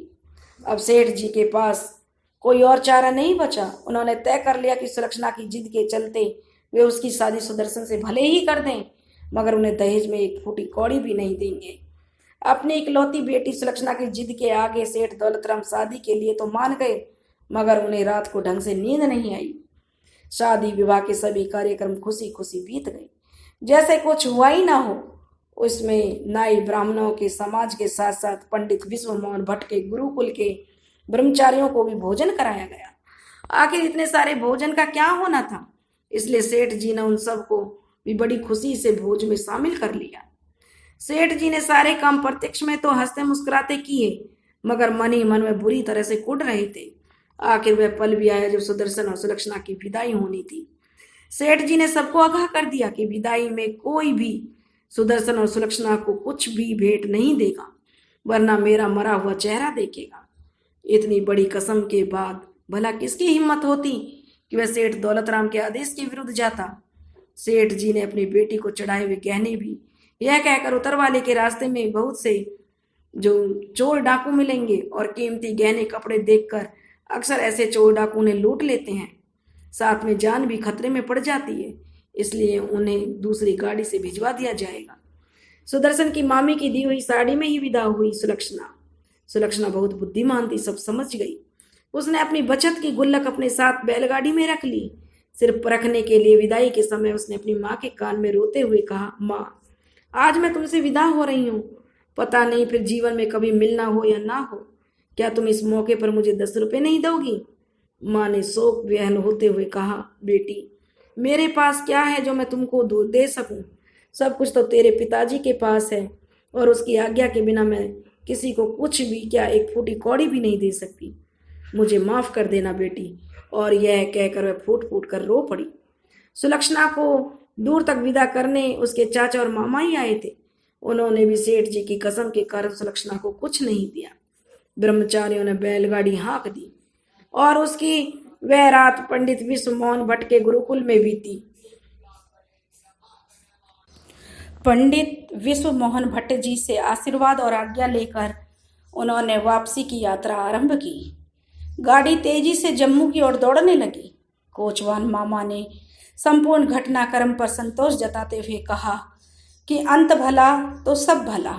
आखिर सुदर्शन की शादी तो संपन्न हो गई, जिसके लिए हम इतनी दूर से चलकर यहाँ तक आए थे। अगर बिना शादी के वापस लौटना पड़ता तो मुझे बहुत बुरा लगता। पूरे गांव में अकेला मैं ही इन दोनों की शादी में शामिल होने के लिए चला था। उस स्थिति में मेरा तो गांव भर में बेइज्जती हो जाती। गांव में तो क्या, घर में भी घुसना मुश्किल हो जाता। सुदर्शन ने कहा, मामा सबकी इज्जत रखने वाला भगवान है।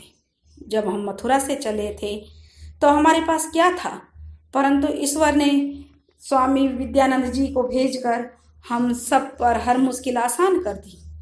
स्वामी विद्यानंद जी ने कहा, बेटा सारी सफलता का श्रेय तुम्हारे सुशील और परोपकारी स्वभाव को जाता है। यदि तुम हमें कुरुक्षेत्र तक ले आने से इनकार कर देते तो क्या हम तुम्हारी कोई सहायता कर पाते? और फिर कौन किसके लिए क्या करता है, क्यों करता है, इसकी प्रेरणा तो स्वयं परमात्मा ही देते हैं। उसकी इच्छा के बिना कोई कुछ नहीं कर सकता। कुरुक्षेत्र में गुरुजी के आश्रम में बैलगाड़ी रुकने और वहां वे उतर गए और आश्रम में चले गए। इसके बाद गुरुजी ने सबको भोजन करके विश्राम करने के लिए कहा। रात्रि विश्राम के बाद सभी लोग नित्य कर्म से निपटाकर गुरु स्वामी विद्यानंद, स्वामी कृष्णानंद आदि सभी से विदा लेकर यात्रा के लिए तैयार हो गई। स्वामी जी से अनुमति लेकर कुरुक्षेत्र आश्रम से भी 2 ब्रह्मचारी मथुरा यात्रा के लिए गाड़ी में सवार हो गए। 2 ब्रह्मचारी आदि सभी से विदा लेकर यात्रा के लिए तैयार हो गए थे तो सारे मिलकर आश्रम से चल दिए। पहले ही जम्मू आश्रम में इनके साथ थे, सो कुल यात्रियों की संख्या वही 7 बनी रही। इस पर सुदर्शन और सुमंगल ने खुशी जाहिर की और यात्रा के लिए निकल पड़े। कोचवान ने बैलगाड़ी हाँक दी और बैलगाड़ी कुरुक्षेत्र से कुछ मील ही बाहर निकली थी कि सुलक्षणा ने सुदर्शन से प्रश्न किया, स्वामी हम कहाँ जा रहे हैं? सुदर्शन ने उसे बताया कि वे अपने मामा के साथ मथुरा के पास एक गांव में रहते हैं और वहीं वे अपनी बैलगाड़ी से बारात लेकर चले थे और वहीं पर वे वापस जाएंगे। इस पर सुलक्षणा ने सुदर्शन से कहा, स्वामी जो मामा आपके विवाह के लिए आपकी बारात में आपके साथ जाने को तैयार नहीं हुआ, क्या विवाह के बाद उसके पास जाना उचित होगा? मगर जयपुर में तो अपना कोई भी नहीं है, हमारे पास मकान भी खंडर है हुआ पड़ा है, तो हम कहाँ जाएंगे और कहाँ रहेंगे और क्या करेंगे? हमारे पास तो कोई काम शुरू करने के लिए धन भी नहीं है। इससे अच्छा तो यही होगा कि हम वापस मथुरा ही चलें, फिर निश्चय करें कि हमें आगे क्या करना चाहिए। सुदर्शन ने कहा। सुलक्षणा ने कहा, स्वामी आप ठीक कह रहे हैं, जयपुर में हमारे पास कोई साधन नहीं है और मथुरा में तो कुछ भी सुविधा है ही नहीं। भले ही उनके लिए मामा मामी की कुछ कड़वी बातें भी सुननी पड़ती हूँ, मैं आपके मामा मामी की आपके विरुद्ध अपमान भरी बातें नहीं सहन कर पाऊंगी, परंतु कड़वी बातें तो सुन भी नहीं, लेकिन वे आपका अपमान करेंगे, वे मुझसे बर्दाश्त नहीं हो पाएगा। इसलिए आप जो उचित समझें, तो मैं अपने पिता के घर से विदा होने के बाद सीधे अपनी ससुराल ही जाना चाहती हूँ। अब तक चुप बैठे सुमंगल ने बात का तार पकड़ते हुए कहा, भैया भाभी जी ठीक कह रही हैं। जब मामा आपको बिना कारण डांटते हैं और कुछ जली कटी सुनाते हैं तो मुझे बहुत बुरा लगता है, मगर आप कुछ नहीं कहते तो मैं भी चुप रह जाता हूँ। अब तो यही अच्छा होगा कि आप भाभी की बात मानकर जयपुर ही चलें। वहाँ पहुँचकर जैसा होगा देखा जाएगा। कुछ नहीं होगा तो इस शरीर में इतनी शक्ति तो है, कम से कम मजदूरी करके ही आप भाप जो हमारा अपना पेट भर सकते हैं, अपना पेट पाल सकते हैं। कम से कम मामा की बातें तो सुननी नहीं पड़ेंगी। सुदर्शन ने हंसकर कहा, अच्छा तो ठीक है, चलो भाई जैसा तुम सही समझो, जैसा तुम देवर भाभी चाहते वैसे ही होगा। अब जैसा पंचों का मत है तो चलो जयपुर ही चलते हैं, मगर वहाँ पर तुम्हें को कई परेशानियाँ होंगी, तो फिर मुझे मत कहना कि मुझे कौन से मामा के साथ रहना अच्छा लगता है, लेकिन मैं भी इन परेशानियों को समझकर ही वापस जाने की बात कर रहा था। अब सुदर्शन ने कोचवान से कहा, मामा आपकी यात्रा लंबी होने जा रही है, अब हम लोग पहले जयपुर अपनी हवेली पर जाएंगे, फिर वहां से जैसा उचित होगा वैसा करेंगे। कोचवान अभी तक उन तीनों की बातें चुपचाप सुन रहा था। उसने कहा, बेटा तुमने सही निर्णय लिया है, मैं भी यही चाहता हूँ कि तुम वापस मथुरा अपने मामा के पास मत जाओ, क्योंकि अब शायद तुम्हें मामा के यहाँ पहले वाला सम्मान भी नहीं मिलेगा। बैलगाड़ी की दिशा बदलकर कोचवान ने उत्साह के साथ बैलों को हाँक दिया। अब बैलों को लेकर वे जयपुर के रास्ते पर चल पड़े। सुदर्शन की बैलगाड़ी की बारात अब जयपुर की ओर चल पड़ी और उसके साथ ही सुदर्शन के दिमाग में विचारों को बवंडर भी चल रहा था। सुदर्शन सोच रहे थे कि जयपुर में उन्हें आए हुए 12 साल से अधिक हो गए, तब तक तो वहाँ उन्हें अब उनकी कोई खबर ही उन्हें मालूम नहीं है। जब मामा उन्हें वहाँ से लाए थे तो सुदर्शन और सुमंगल दोनों बहुत छोटे थे, अतः वहाँ की यादें भी धुंधली सी रह गईं। पता नहीं अब वहाँ कैसी हालत होगी, मकान तो खंडर हो ही गया होगा। अब कहाँ रहेंगे, कैसे रहेंगे, कुछ ठिकाना नहीं पता कि वहाँ पर उन्हें कोई पहचानेगा भी या नहीं, और पहचान भी लिया तो न जाने वहाँ के लोग उनके साथ कैसा व्यवहार करें। रोजगार का भी तो अभी कोई ठिकाना नहीं, क्या करेंगे, कैसे करेंगे। व्यापार के लिए धन भी चाहिए, रहने खाने के लिए भी धन चाहिए, और धन के नाम पर तो हमारे पास एक फूटी कौड़ी भी नहीं है। शादी इतने बड़े सेठ की बेटी से हुई है, हमेशा नाज नखरों और सुख सुविधा में पली बेचारी सुलक्षणा अभावों में कैसे जिएगी, कैसे इतने अभावों में गुजारा करेगी। सुदर्शन की आंखें भीग गई। सुलक्षणा भी अपने विचारों में खोई हुई थी। वह दरअसल स्वामी विद्यानंद गिरी के द्वारा सुनाए हुए पतिव्रता के लक्षण और कर्तव्यों में उलझी हुई थी। वह समझ रही थी कि यह उसकी परीक्षा का समय है, इसमें उसे खरा उतरना ही होगा। उसकी किसी भी बात व्यवहार से उसके स्वामी सुदर्शन या देवर सुमंगल को दुख नहीं पहुंचना चाहिए। उसे किसी तरह अपने पति का गौरव उसे वापस दिलाना ही होगा। कोचवान बैलगाड़ी हाँकता हुआ चला जा रहा था। बैलगाड़ी रास्ते में कई जगह साधुओं के डेरे में रुकती ठहरती जयपुर पहुंच गई। सुदर्शन की बारात की बैलगाड़ी जयपुर नगर में पहुंची तो सबसे पहले कोचवान ने उस खंडर वाली नौमेला हवेली का पता लगाया। हवेली मुख्य चौक के पास ही थी, मगर खंडर में बार बार दिखाई देने वाले नागों के कारण अब लोग उसे नाग टीला के नाम से पुकारने लगे थे। वह नाग टीला के नाम से मशहूर हो चुकी थी। चलते चलते बैलगाड़ी सुदर्शन और सुलक्षणा को लेकर नाग टीला पहुंची, मगर उसके पहुंचते पहुंचते लोगों तक यह खबर पहुंच गई कि सेठ पारसमल के पुत्र सुदर्शन और सुमंगल अपनी नौमेला हवेली पर पहुंच रहे हैं। सुदर्शन ने बैलगाड़ी जयपुर में पहुंची और उस जो खंडर था उसका मुआयना वे करने लगे। उन्होंने पता तो लगा लिया था कि अब यह नागों का टीला बन चुकी है, लेकिन सेठ पारसमल का नाम सुनकर लोग उन्हें देखने के लिए इकट्ठा होने लगे। चारों ब्रह्मचारी जयपुर की मानसागर झील के पास स्थित आश्रम में ही रुक गए थे। नाग टीला पहुंचने पर सबसे पहले सुमंगल बैलगाड़ी से उतरा। उसने देखा कुछ लोग उत्सुकतावश उनकी ओर देख रहे हैं। उसने सभी उपस्थित लोगों को प्रणाम किया। फिर सुदर्शन भी बैलगाड़ी से उतर गया। उसने भी सभी लोगों का अभिवादन किया। फिर भीड़ में से एक वृद्धा स्त्री निकलकर आगे आई और उसने सुदर्शन को अपने गले से लगा लिया। कहने लगी, बेटा सुदर्शन, बेटा सुमंगल, बहुत दिनों बाद तुम्हें देखा। बेटा बहुत अच्छा किया जो अपनी जमीन पर वापस आ गई। बूढ़ी औरत ने कहा तो सुमंगल और सुदर्शन अभी उस औरत को पहचान नहीं पा रहे थे, असमंजस की स्थिति में थे। सुदर्शन ने उस वृद्धा को धीरे धीरे पहचान लिया। अरे ताई जी, आपने इतने वर्षों बाद भी हमें पहचान लिया। आपकी याददाश्त तो बहुत अच्छी है। यह कहकर उसने उस बूढ़ी औरत के चरण छू लिए। सुदर्शन ने कहा, मगर ताई जी, अब मैं अकेला नहीं हूँ, मेरे साथ आपकी बहू भी आई है। वह अभी बैलगाड़ी में बैठी है। बस ब्याह के बाद हम सीधे आपके पास आए हैं। ताई जी ने कहा, अरे वाह बेटा, तुमने तो अपनी ताई जी को भी अपने विवाह में नहीं बुलाया। अच्छा रुक, अभी मैं बहू की बैलगाड़ी से मत उतारना, मैं बहू के स्वागत की थाली लेकर आती हूँ। जो बुढ़िया माई ने कहा कि विवाह में अपनी ताई को तो नहीं बुलाया, लेकिन अच्छा किया है तूने बहू को लाया है, अब मैं उसका गृह प्रवेश कराती हूँ। मगर अब तक तो खैर रुकी गई है, आई है, ये कहकर ताई जी ने नाग टीला के पास के मकान में घुस गई और थोड़ी देर में थाली में दीपक, फूल, मिठाई, कुमकुम और पानी का लोटा रखकर ले आई। उसने बैलगाड़ी को अपने दरवाजे पर लगाने के लिए कोचवान से कहा तो कोचवान ने बैलगाड़ी ताई जी के घर के दरवाजे पर लगा दी। कुमकुम और पानी का लोटा रखकर बुढ़िया ले आई। उसने बैलगाड़ी को दरवाजे पर लगाने के लिए जैसे ही कोचवान ने दरवाजे पर गाड़ी लगाई तो सुलक्षणा गाड़ी से बाहर निकली। अपने गले से उसने बहू को लगा लिया। उसने सुदर्शन और सुलक्षणा का गृह प्रवेश कराया और उनका स्वागत किया। ताई जी ने अपनी बहू को इशारा किया तो बहू जल्दी से गर्म करके सभी के लिए दूध और मिठाई ले आई। सुदर्शन ने तो जयपुर में किसी स्वागत की कल्पना भी नहीं की थी, मगर ताई जी ने अपनी बहू का ऐसा अच्छा जोरदार स्वागत किया जैसा भी उसके बस में था। उनके स्वागत से उसके मन को बड़ा संतोष हुआ। सुदर्शन ने कोचवान मामा के लिए भी दूध और मिठाई लेकर सुमंगल को भेज दिया। उसके बाद सुदर्शन ने कोचवान मामा को घर में बुलाकर उन्हें हृदय से लगाकर धन्यवाद दिया और कहा, मामा आपका यह एहसान हम जीवन भर नहीं भूल सकेंगे। मगर इसके बाद सुदर्शन ने कोचवान मामा को कहा कि आप जीवन में कभी भी आपको हमारी जरूरत पड़ेगी तो निसंकोच हमारे पास आना।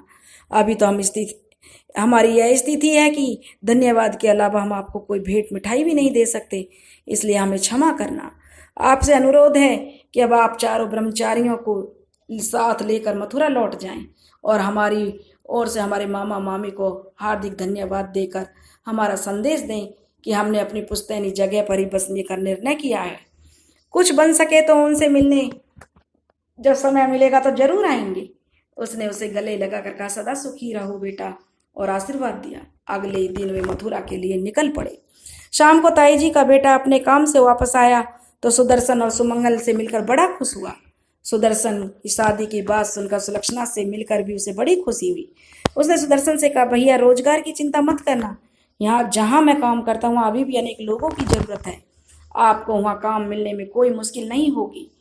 उसकी वह रात ताई जी के छोटे से घर में ही कटी। रात के समय सुलक्षणा ने सुदर्शन से पूछा, हम जयपुर तो आ गए हैं, ताई जी की कृपा से रहने की व्यवस्था भी हो गई है, मगर अब रोजगार के बारे में क्या सोचा है? सुदर्शन ने कहा, भैया रघुनाथ जिस सेठ के यहाँ काम करते हैं वहीं काम के लिए कह रहे हैं, फिलहाल वहीं पर काम कर लेंगे, बाद में जैसा हो सकेगा वैसा करेंगे। सुलक्षणा ने कहा, अपना कोई व्यापार शुरू करने के बारे में क्यों नहीं सोचते? 9 महला हवेली का मालिक किसी सेठ के यहाँ मजदूरी करते हुए अच्छे लगेंगे क्या? सुदर्शन ने कहा, अच्छा तो नहीं लगेगा, मगर इसके अलावा हमारे पास कोई और चारा भी तो नहीं है। अपना व्यापार शुरू करने के लिए धन की भी तो चाहिए, और हमारे पास तो एक फूटी कौड़ी भी नहीं है। सुलक्षणा ने कहा, मेरे पास 10-12 रुपए हैं जो अपनी गुल्ला ने बचाए थे, इन्हीं से कोई काम शुरू कर लेते हैं। 10-12 रुपए में क्या काम शुरू किया जा सकता है? यह रकम तो बहुत कम है, और फिर मैं तुम्हारी बचत की रकम लेना भी नहीं चाहता। सुदर्शन ने उत्तर दिया, क्या विवाह के बाद भी हमारे आपके धन में कोई अंतर है? जो मेरा है वह आपका भी है, और जो आपका है क्या वह मेरा नहीं? मेरी बात सुनिए और कल सुबह ही आप इस रकम से कोई काम शुरू कीजिए। सुलक्षणा ने हक जताते हुए कहा। तो सुदर्शन ने कहा, अच्छा चलो ठीक है, तुम्हारी बात मान भी लूँ तो 10-12 रुपए में क्या काम शुरू किया जा सकता है? सुदर्शन की समझ में अभी भी नहीं आ रहा था कि वह क्या काम शुरू करे। सुलक्षणा ने सुझाव दिया कि काम यह होना चाहिए जो लोगों को उससे सुविधा मिले और हमारा लाभ हो।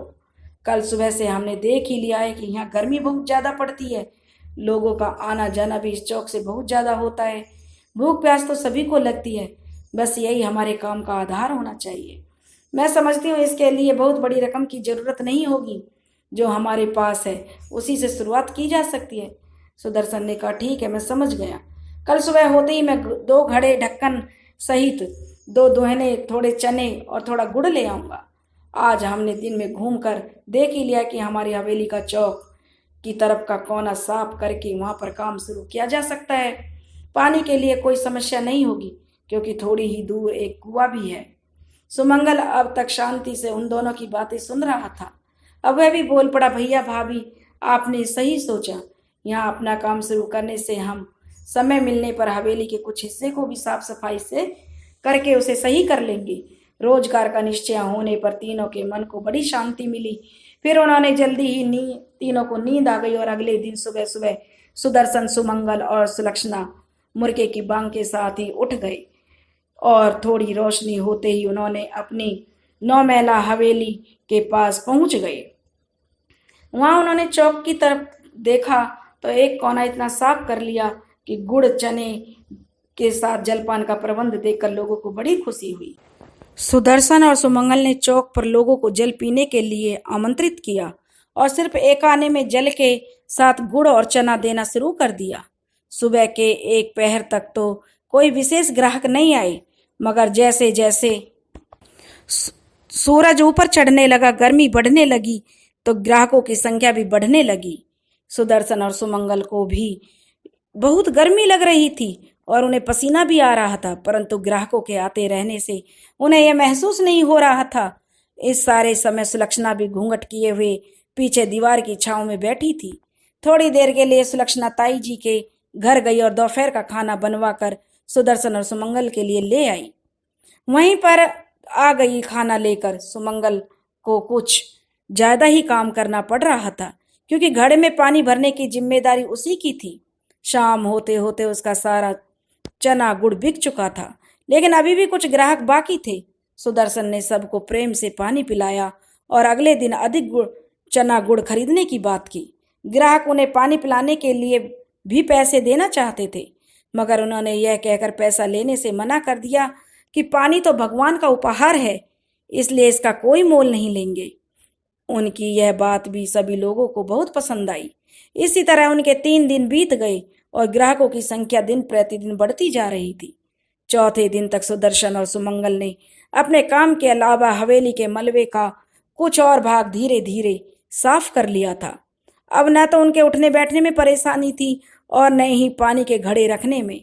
अब उनके पास 4 घड़े हो गए थे जिन्हें वे सुबह ही भर लेते। उसके बाद जो भी घड़ा खाली होता सुमंगल पानी लाकर उसे फिर से भरने लगता। रोजाना घर का काम निपटा कर सुलक्षणा भी उनके साथ उनके पास आ जाती और दीवार की छांव में बैठ जाती। आज तो दोपहर से पहले ही घड़ों का पानी खत्म होने लगा था। सुमंगल पानी लाकर पहले ही खाली घड़े भर रहा था। सुदर्शन ने तीसरे घड़े का ढक्कन खोला तो चौंक गया। घड़े में पानी तो नहीं था, लेकिन उसकी जगह एक काले रंग का नागराज के दर्शन हो रहे थे। वह बंद घड़े के अंदर कब और कैसे आया, तीनों में से किसी को पता नहीं था। सुदर्शन ने छोटे भाई और अपनी पत्नी सुलक्षणा को बुलाया। पहले तो नागराज को देखकर उन्हें भी डर लगा, मगर कुछ ही क्षणों बाद सुलक्षणा ने कुछ सोचकर सुमंगल को एक प्याले में दूध लाने को कहा। सुमंगल जल्दी से ताई जी के घर से एक प्याली में थोड़ा सा दूध ले आया। उसने ताई जी के बार बार पूछने पर भी नागराज के बारे में कुछ नहीं बताया।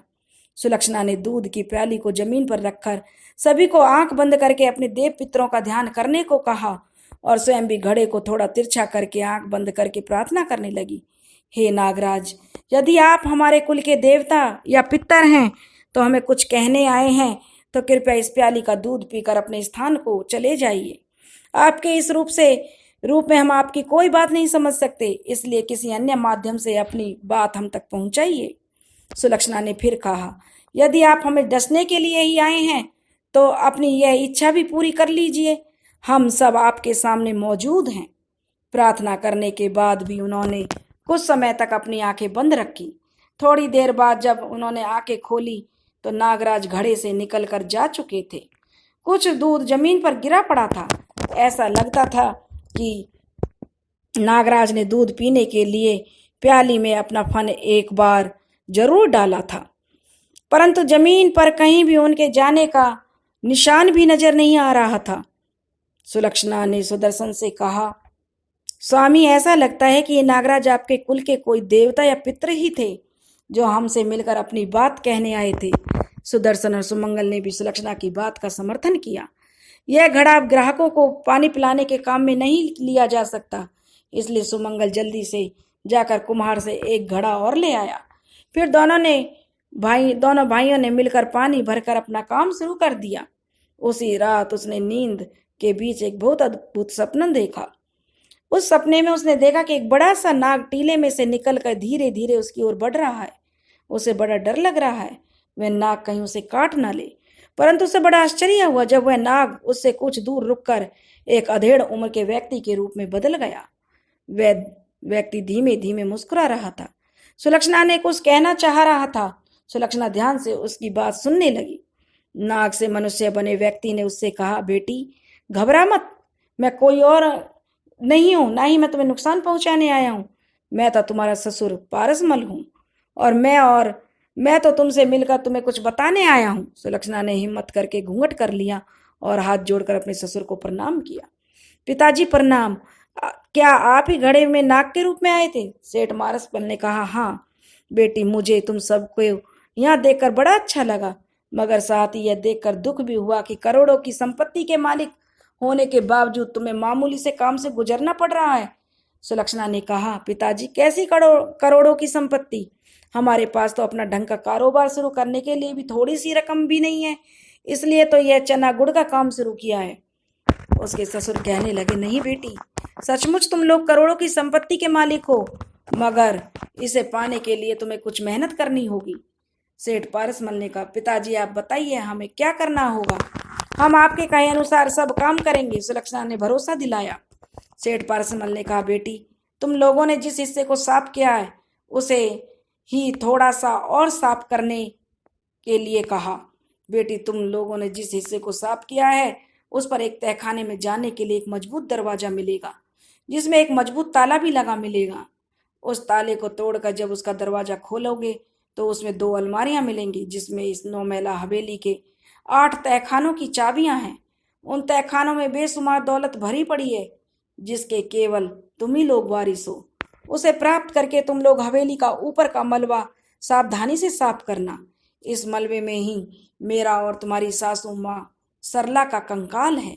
वास्तव में भूकंप के समय सभी मजदूरों और सेवकों की जान बचाने के सिलसिले में हम दोनों की हवेली में गिरते हुए पत्थरों से चोट खाकर मृत्यु हो गई थी। उस समय सुदर्शन और सुमंगल पाठशाला में पढ़ने के लिए चले गए थे, इसलिए वे दोनों उस आपदा से बच गए थे। अंतिम समय में हमारी वासना अपने बच्चों और इस दौलत में होने के कारण हमें नाग शरीर प्राप्त करके इसकी रक्षा करनी पड़ी। अब तुम सब आ गए हो तो इस धन को प्राप्त करके हमारे विधिवत अंतिम संस्कार और नारायणी पूजा के द्वारा हमारी मुक्ति कराना अब तुम्हारा कर्तव्य है। हम दोनों इस नाग योनि को छोड़कर भगवान नारायण के चरणों में निवास करेंगे। सुलक्षणा ने आश्वासन दिया, पिताजी हम सब आपकी मुक्ति का हर साधन पूरे विधि विधान से करेंगे, आप निश्चिंत रहिए। यह सुनते ही सेठ पारसमल फिर से नाग स्वरूप में परिवर्तित होकर गायब हो गए। सुलक्षणा की नींद भी टूट गई। उसने देखा कि सुबह हो गया है तो उसने सुदर्शन सुमंगल को सारी बात बताई। वास्तव में सपने में मुझे ससुर जी के दर्शन हुए, जिन्होंने मुझे अपने बारे में बताया और बताया कि घड़े में नाग देवता के रूप में वही हमें देखने आए थे। उन्होंने मुझे बताया जहाँ हमने हवेली के कोने की सफाई की है उसी के आसपास एक तहखाने का रास्ता है जिसमें एक मजबूत ताले के साथ बहुत मजबूत दरवाजा लगा हुआ है। उसका ताला तुड़वा कर उसमें मौजूद एक अलमारी का ताला तोड़कर उसमें बाकी 8 तहखानों की चाबियां मिल जाएंगी। उन्होंने बताया कि इन 8 तहखानों में बहुत दौलत भरी पड़ी है। इसके साथ ही उन्होंने बताया कि उनका और ससुर जी का देहांत भूकंप में हवेली के मलबे में दबकर हुआ था, परंतु इससे पहले उन्होंने लगभग सभी मजदूर और कर्मचारियों को हवेली से बाहर कर दिया था। उनके कंकाल अभी भी हवेली के मलबे में कहीं पर दबे हुए हैं। उन्होंने कहा है कि उनके कंकाल सावधानी से निकलवा कर उनका विधिवत संस्कार करें और नारायणी पूजा करवाने के बाद ही उनकी मुक्ति हो पाएगी। दोनों भाई आश्चर्य से सुलक्षणा की ओर देखते रह गए। उनके पिता शेर पारसमल की मृत्यु भूकंप में हवेली के मलबे में दबकर हुई थी, यह तो सुलक्षणा को किसी ने नहीं बताया था। फिर भी अपनी तसल्ली के लिए सुदर्शन ने पूछा, पिताजी देखने में कैसे लगते थे? तुमने उनकी शकल सूरत पर तो ध्यान दिया ही होगा। सुलक्षणा ने जवाब दिया, दरअसल पहले तो मैंने उन्हें देखा, मगर जब उन्होंने मेरे साथ अपना रिश्ता बताया तो मैंने तुरंत उनसे घूंघट कर लिया। फिर भी वे कुछ अधेड़ उम्र के लगते थे, जिन्होंने राजस्थानी पगड़ी बांध रखी थी और रघुनाथ सेठ जी जैसी रघुनाथ सेठ जी बांधते हैं। हाँ, एक खास बात, उनकी दाहिनी बाहों पर एक काला सा निशान था जो शायद तिल या मस्से का निशान होगा। सुदर्शन ने हैरानी से सुलक्षणा की ओर देखता रह गया। सुलक्षणा ने पिताजी की बिल्कुल ठीक निशानी बताई थी, जिसके बारे में उसे अब की ओ जो अब तक किसी ने नहीं बताया था। उसने रुंधी आवाज में धीरे से कहा, सुलक्षणा तुम बहुत भाग्यशाली हो जो तुमने सपने में ही सही अपने ससुर के दर्शन और आशीर्वाद तो मिला।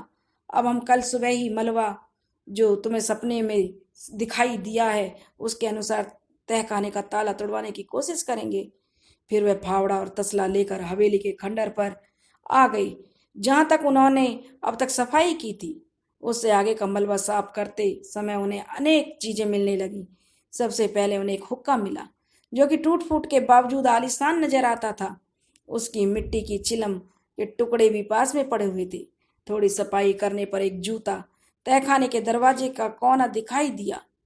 दरवाजे का कोना नजर आने पर उनकी मलबा हटाने की जो गति थी उसमें तेजी आ गई और पूरा दरवाजा अब उसमें लगा हुआ साफ दिखाई दे रहा था। उसमें एक ताला लगा था। उसके बाद सुदर्शन ने रघुनाथ से कहा, भाई साहब आसपास कोई लोहार भी है क्या? उसके बाद सुदर्शन ने रघुनाथ ने कहा कि लोहार तो है यहीं 2 गली छोड़कर पीछे की तरफ, मगर उन्हें लोहार की क्या जरूरत आन पड़ी है? सुदर्शन ने उससे कारण बताया तो लोहार रघुनाथ ने उसे समझाया, भाई तहखाने का दरवाजा मत खुलवाओ, उसमें ना जाने कितने सांप पड़े होंगे। यहाँ टीले पर कई बार काले नागों के दर्शन हो चुके हैं, मगर भैया ऐसे कब तक हम लोग गुड़ चने में उलझे रहेंगे? अब तो जो भी होगा देखा जाएगा, मगर तहखाने का दरवाजा तो खुलवाना ही पड़ेगा। बस आप लोहार और एक लालटेन का इंतजाम कर दो। और हाँ, आज आपको हमारे साथ ही रहना पड़ेगा, इसलिए आज आप एक लालटेन का इंतजाम करके हमारे साथ ही रहिए। आज आप अपने काम पर मत जाना, कोई भी बहाना बनाकर यहीं रुक जाओ, सुदर्शन ने रघुनाथ से कहा। उसने काम पर जाने के लिए मना कर दिया। ठीक है भाई, मुझे तुम्हारा साथ देना ही है। रघुनाथ ने हामी भर ली। रघुनाथ और सुमंगल जाकर लोहार और उसके औजारों के साथ उसको बुला लाए। लोहार सुदर्शन को देखते ही खुश हो गया। उसने सुदर्शन को प्रणाम किया। जो लोहार सुदर्शन बाबू को देखकर मन ही मन प्रसन्न हो गया। आपके पिता सेठ पारसमल के यहाँ लोहारी का सारा काम मैंने ही किया। आप तो बस ये बता दो कि करना क्या है और अपना काम हुआ ही समझो। सुदर्शन, सुमंगल, रघुनाथ और लोहार के साथ हवेली के खंडर में गए, मगर खंडर को देखकर लोहार की जान सूखने लगी। वह नागटीला के खंडर पर जाने को तैयार ही नहीं हो रहा था। यदा कदा नाग टीले पर दिखने वाले नागों से वह भी भयभीत नजर आ रहा था, परंतु सुदर्शन के आश्वासन देने पर वह उनके साथ तहखाने के उस दरवाजे के पास चला गया। तहखाने के दरवाजा और उसके ताले को देखकर उसने कहा, सुदर्शन बाबू, इस ताले का खुलना आसान नहीं है। यह ताला खास तौर पर सेठ जी के लिए अलीगढ़ से मंगवाया गया था। इसकी सिर्फ एक ही चाबी मिलती थी, जो आपके पिताजी को दे दी गई थी। अब तो इस ताले को तोड़ने के अलावा कोई और चारा नहीं है। सुदर्शन के कहने पर लोहार ने बहुत मुश्किल के बाद उस ताले को तोड़ दिया। इसके बाद सुदर्शन ने उससे कहा कि कुछ औजार लेकर उन्हें प्रयोग करने का तरीका बता दे। उसकी मजदूरी देकर लोहार को विदा कर दिया। अब जो लोहार ने अपने कुछ औजार उस सुदर्शन को चलाने बता दिए, उन औजारों को चलाना सीखकर और लोहार की मजदूरी देकर उसने लोहार को विदा कर दिया। लोहार भी नागों के डर से अब वहां रुकना नहीं चाहता था। वह जल्दी से अपने घर चला गया। लोहार को जो जाने के बाद सुदर्शन ने धीरे धीरे तहखाने का दरवाजा खोला और उन सबको पीछे हट जाना पड़ा। तहखाने में से बहुत बुरी बदबू का भवका निकला। थोड़ी देर बाद जब तहखाने में से आने वाली हवा की गंध सहन करने योग्य हुई तो सुदर्शन ने तहखाने में झांकने की कोशिश की। सूरज के प्रकाश के कारण जहां तक तहखाने में दिखाई दे पा रहा था, चारों तरफ केवल धूल मट्टी ही दिखाई दे रही थी। मगर एक बात स्पष्ट थी, तहखाना बहुत सोच समझकर बनाया गया था। उसमें नीचे उतरने के लिए लोहे की एक मजबूत सीढ़ी लगी हुई थी। उसे वहां अलमारी दिखी, उसमें से उसने तहखाने की चाबी निकाली और तहखाना खोला। बड़ी सावधानी से सुदर्शन ने उसका दरवाजा खोला तो फिर से बंद तहखाने की बदबू का सामना करना पड़ा। थोड़ी देर बाद जब बदबू कुछ कम हुई तो उसने सावधानी से दरवाजे के अंदर झांका। अंधेरे के कारण वहां कुछ दिखाई नहीं दे रहा था, इसलिए सुमंगल ने भैया को लालटेन पकड़ा दी। कमरे में धूल मट्टी तो थी ही, इसके अलावा चारों तरफ अलमारियां भी बनी हुई थी जिसके दरवाजे बंद थे। सुमंगल ने बहुत धीरे से अंदर जाने का रास्ता साफ किया और आगे बढ़कर चाबियों में से एक अलमारी की खिड़की खोल दी तो उसमें उसने देखा कि बहुत सी गठरियां बंधी हुई थी जिनमें बहुत सारे तांबे के सिक्के भरे पड़े थे। गठरी खोलने के में बहुत जैसे ही उसने गठरी खोलकर देखी तो बहुत सारे सिक्के नीचे गिर पड़े। कुछ गठरियों में चांदी के, सोने के सिक्के दिखाई दे रहे थे। ये देखकर दोनों भाई रोमांचित हो गए। उन्हें सुलक्षणा के सपने पर पूरा विश्वास हो गया। वे दोनों धीरे धीरे चुपचाप तहखाने के बाहर निकल आए। बाहर सुलक्षणा और रघुनाथ भैया उन दोनों की तहखाने में अधिक समय तक रहने के कारण चिंतित हो रहे थे। उनके बाहर आने से दोनों ने राहत की सांस ली। तहखाने से बाहर आकर उन्होंने सुदर्शन और सुमंगल ने फिर से तहखाने का दरवाजा बंद करके उसमें एक ताला लगा दिया और उससे पहले की तरह घड़े रखकर उसे छुपा दिया। फिर उन्होंने मलबा हटाया और उसमें से अपने माता पिता का कंकाल निकाला। उसे पूरी विधि विधान के साथ नारायणी पूजा करा के उसका अंतिम संस्कार किया। सुदर्शन ने अपनी खंडर 9 महला हवेली को पुनः निर्माण का निश्चय किया। इसके लिए रघुनाथ भैया और कुछ प्रसिद्ध जो जानकार थे उनसे सलाह मशवरा के बाद सुदर्शन ने कुछ अच्छे शिल्प शास्त्रियों को बुला लिया और उनमें से एक सुंदर हवेली का नक्शा बनाने के लिए कहा। हवेली के पुनः निर्माण के लिए शिल्पियों ने हवेली के खंडर का मुआयना किया और वहां बनाने के लिए एक आलीशान 4 मंजिला इमारत का नक्शा तैयार किया। इसके लिए कुछ वास्तुशास्त्र विशेषज्ञों की सलाह ली गई। 2 कर्मचारी लगाकर गुड़ चने पानी की मुफ्त सेवा तो पहले ही शुरू की जा चुकी थी, जिसे सेठ पारसमल के नाम पर पारस प्याऊ का नाम दे दिया गया और महल का निर्माण शुरू हो गया। उसी समय जयपुर के बंजारों में कुछ केसर के व्यापारी नजर आए। जो जयपुर के बाजार थे, कुछ लोगों ने उन बाजारों में उन व्यापारियों की बातें की कि व्यापारी जो केसर बेच रहे हैं वो बहुत तेज आवाज में चुनौती दे रहे थे कि केसर ले लो, कश्मीर की असली केसर, 100 ऊंट केसर है हमारे पास, कोई खरीदार जो सारी केसर खरीद सके, ऐसा कोई है? चुनौती की बात पर जयपुर के कुछ व्यापारी केसर खरीदने के लिए सामने आए, मगर यहाँ केसर के व्यापारियों की शर्तें बीच में आ गई। केसर के व्यापारियों का कहना था, एक एक 2-2 ऊंट केसर नहीं बेचेंगे, जिसे खरीदनी है 100 के 100 ऊंट एक साथ खरीद सकता है, मगर उसे सबका भुगतान केवल एक ही सम्मत के सोने के सिक्कों में करना होगा। केसर के व्यापारियों की शर्त सुनकर जयपुर के व्यापारी पीछे हट गए। किसी भी व्यापारी में इतनी सामर्थ्य नहीं थी कि 100 ऊंट केसर खरीद पाता। अगर जयपुर के कुछ व्यापारी मिलकर किसी एक व्यापारी के नाम से सारे ऊंटों का केसर खरीदना चाहें तो दूसरी शर्त लगभग असंभव थी। 100 सोने की असरफी की एक ऊंट की केसर और 100 ऊंटों की केसर की कीमत 10,000 असरफी, क्योंकि 1,000 असरफी 100 असरफियों की एक ऊंट की कीमत थी, वह भी एक ही संवंत के सिक्कों में। नहीं, जयपुर में किसी भी व्यापारी के बस की यह बात नहीं थी इन शर्तों को पूरा करना। सारे व्यापारियों ने मना कर दिया तो जयपुर के एक व्यापारी ने केसर के व्यापारियों को सुझाव दिया कि एक बार सेठ पारसमल की गद्दी पर भी जाकर देख लो, शायद तुम्हारी सारी केसर बिक जाए, इतनी दूर आना भी सार्थक हो जाएगा। केसर के व्यापारियों ने सेठ सुदर्शन की नौमेला हवेली पर जाकर आवाज लगाई तो सुदर्शन के सेवकों ने उन्हें खबर कर दी। सेठ सुदर्शन उस समय सुलक्षणा के सामने बैठे अपने भाई के साथ भोजन कर रहे थे। वे कहने लगे, हमें केसर की क्या जरूरत है, जाने दो व्यापारियों को। सुलक्षणा ने कहा, जी एक बात कहूं, आप सारी केसर खरीद लो। सुदर्शन ने पूछा, भाग्यवान, 1-2 ऊंट नहीं, पूरे 100 ऊंट केसर है, इतनी केसर का हम क्या करेंगे? सुलक्षणा ने कहा, हवेली की चिनाई चल रही है, उसके तगार में गिरवाएंगे, हवेली की दीवारों से भी केसर की खुशबू आएगी। सुदर्शन ने कहा, केसर और तगार में क्या कह रही हो भगवान? तब सुलक्षणा ने उन्हें बताया कि यह केसर उसके पिता ने बेचने के लिए नहीं, सबसे बड़ा सेठ होने के लिए अपने अहंकार की पुष्टि के लिए भेजी है, इसलिए इसको खरीद कर तगार में डालना ही ठीक है, क्योंकि इससे उनका अहंकार टूट जाएगा, जिसके चलते उन्होंने हमें अपमानित किया था। सुदर्शन समझ गया, उसने व्यापारियों को अपनी बैठक में बुला लिया। व्यापारियों ने केसर दिखाई जो सचमुच बहुत ही उम्दा किस्म की थी। भाव पूछने पर उन्होंने बताया, एक ऊंट केसर का दाम 100 सोने की असरफियां हैं और उनके पास 100 ऊंट केसर है जो एक ही खरीदार को बेचनी है। इसके बाद एक शर्त यह भी कि सारा भुगतान केवल एक संवत की ढलाई के सिक्कों में होना चाहिए। हमारे मालिक श्रीनगर के सेठ दौलत राम जी का यही हुक्म है। सुदर्शन ने कहा, बस इतनी सी बात, चलो अपने मजदूरों से कहो केसर उतारें, मैं भुगतान की व्यवस्था करता हूँ। व्यापारी अड़ गए, नहीं सेठ जी, केसर तो भुगतान के बाद ही उतरेगी, पूरा भुगतान नहीं हुआ तो हमें फिर से सारी केसर ऊंटों पर चढ़ानी पड़ेगी और हम लोग दुनिया जान में घूम घूम कर थक गए हैं, अब ये हमारे बस का नहीं रहा। सेठ सुदर्शन ने हंसकर तुरंत रघुनाथ भैया को बुलाया और उसका भुगतान करने को कहा। इस बीच में व्यापारियों और उनके मजदूरों को खाना भी खिलाया। पूरा भुगतान एक ही संवत के सिक्कों में देखकर व्यापारियों की आंखें फटी की फटी रह गई। अब उन्होंने पूछा कि केसर कहाँ रखवानी है, तो सेठ सुदर्शन ने सारी केसर तगार में डलवाने की आज्ञा दे दी।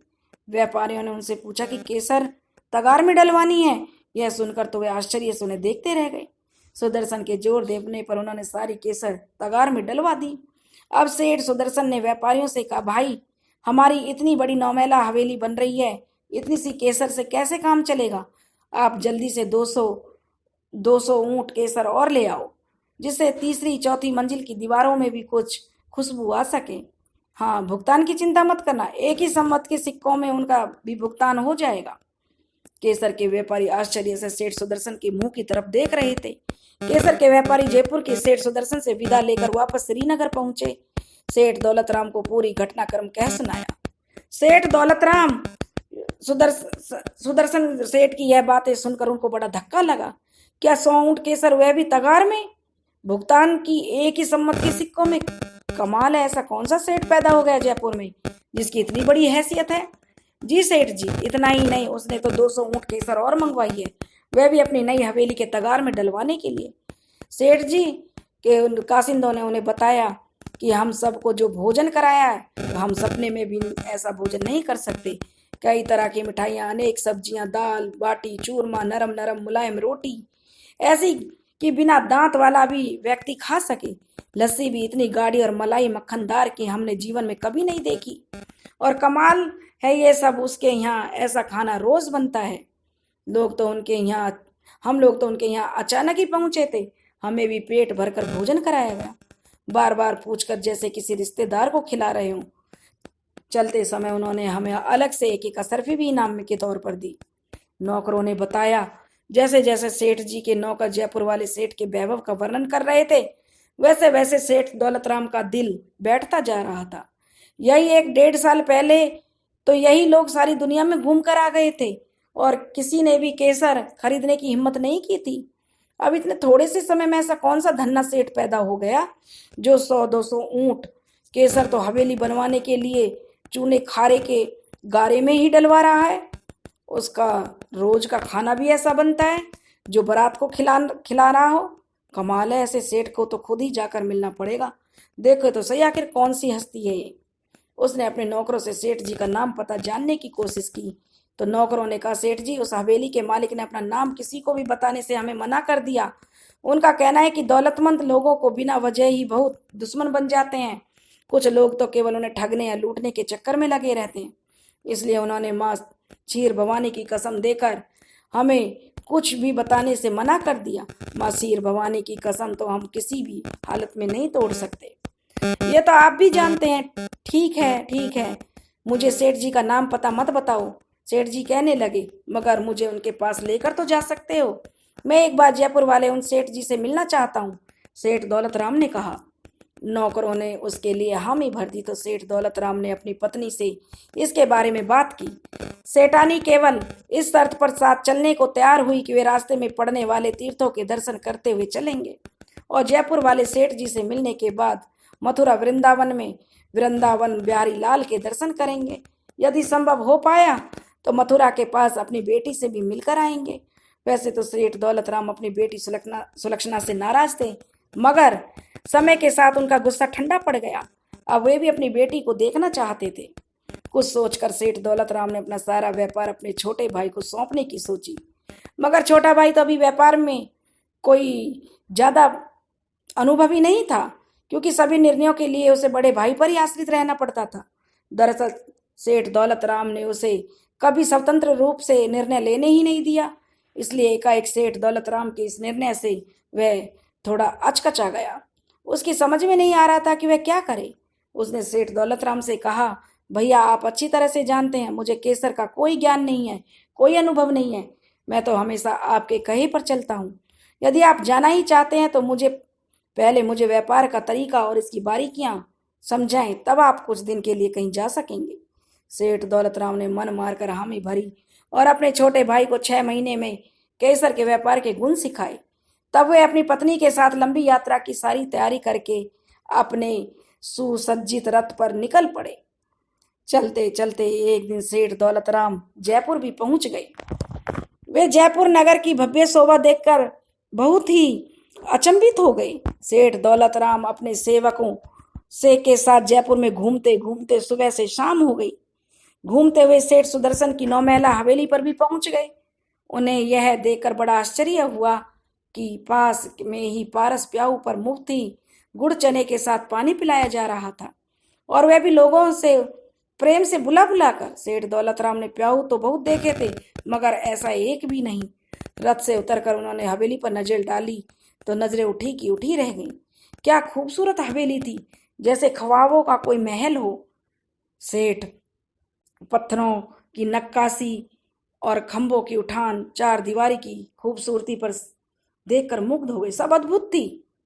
लगता था बनवाने वाले ने दिल खोलकर बनाई है ये हवेली, और बनाने वालों ने भी अपनी सारी कला उड़ेल कर रख दी।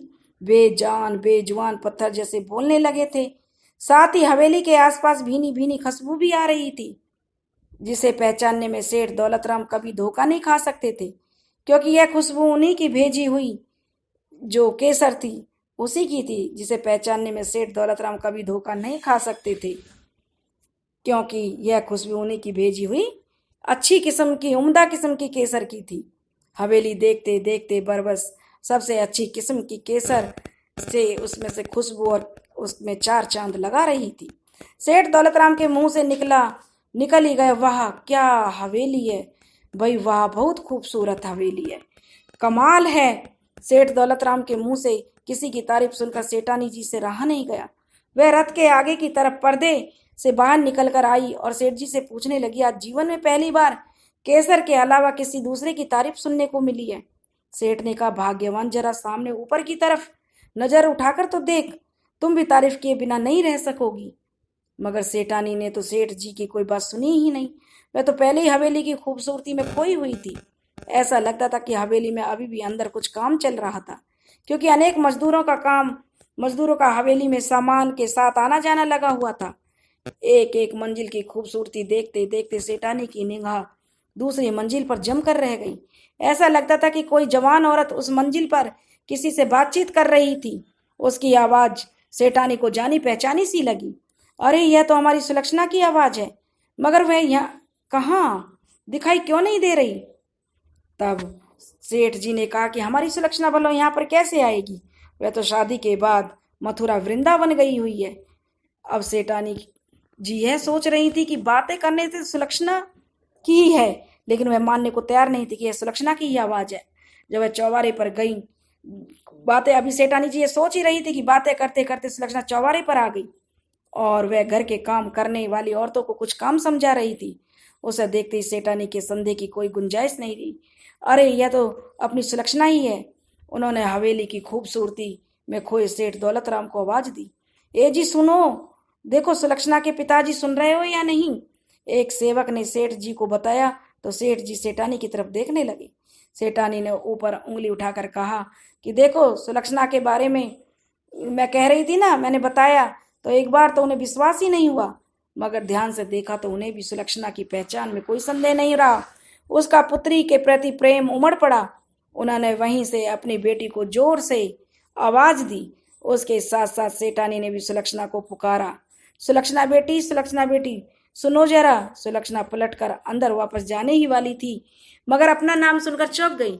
यहाँ जयपुर में मेरे नाम से बुलाने वाला कौन आ गया? यहाँ तो सब लोग मुझे सेठानी जी या बहू जी के नाम से पुकारते हैं, मगर यह आवाज भी तो जानी पहचानी सी लगती है। हाँ, माँ की ही आवाज है। माँ ही तो मुझे मेरे नाम से पुकारती थी, यह उन्हीं की तो आवाज है। तो क्या माँ यहाँ आई है? सोचते सोचते सुलक्षणा ने चौबारे से नीचे की ओर झांक ही लिया। अरे, यह तो माँ और पिताजी ही हैं। सुलक्षणा चौबारे से नीचे की ओर झांक रही थी और अपने माता पिताजी को देख रही थी। सुलक्षणा के मुंह से भी खुशी के मारे निकल ही गए, माँ पिताजी आप दोनों यहाँ? मुझे तो यकीन ही नहीं हो रहा। मगर दूसरे ही पल उसे सब याद आ गया जब उन्होंने उसे विवाह के बाद केवल एक साड़ी में विदा किया था। इसलिए वह फिर चुप हो गई। अपनी बेटी सुलक्षणा को शांत और चुपचाप देखकर सेठ दौलतराम और सेठानी जी के आंसू निकल आई। बेटी, हमें माफ कर दे, हमसे तो कुछ तो बात कर। सुलक्षणा वहीं खड़ी होकर उन्हें देखती रही, मगर बोली कुछ नहीं।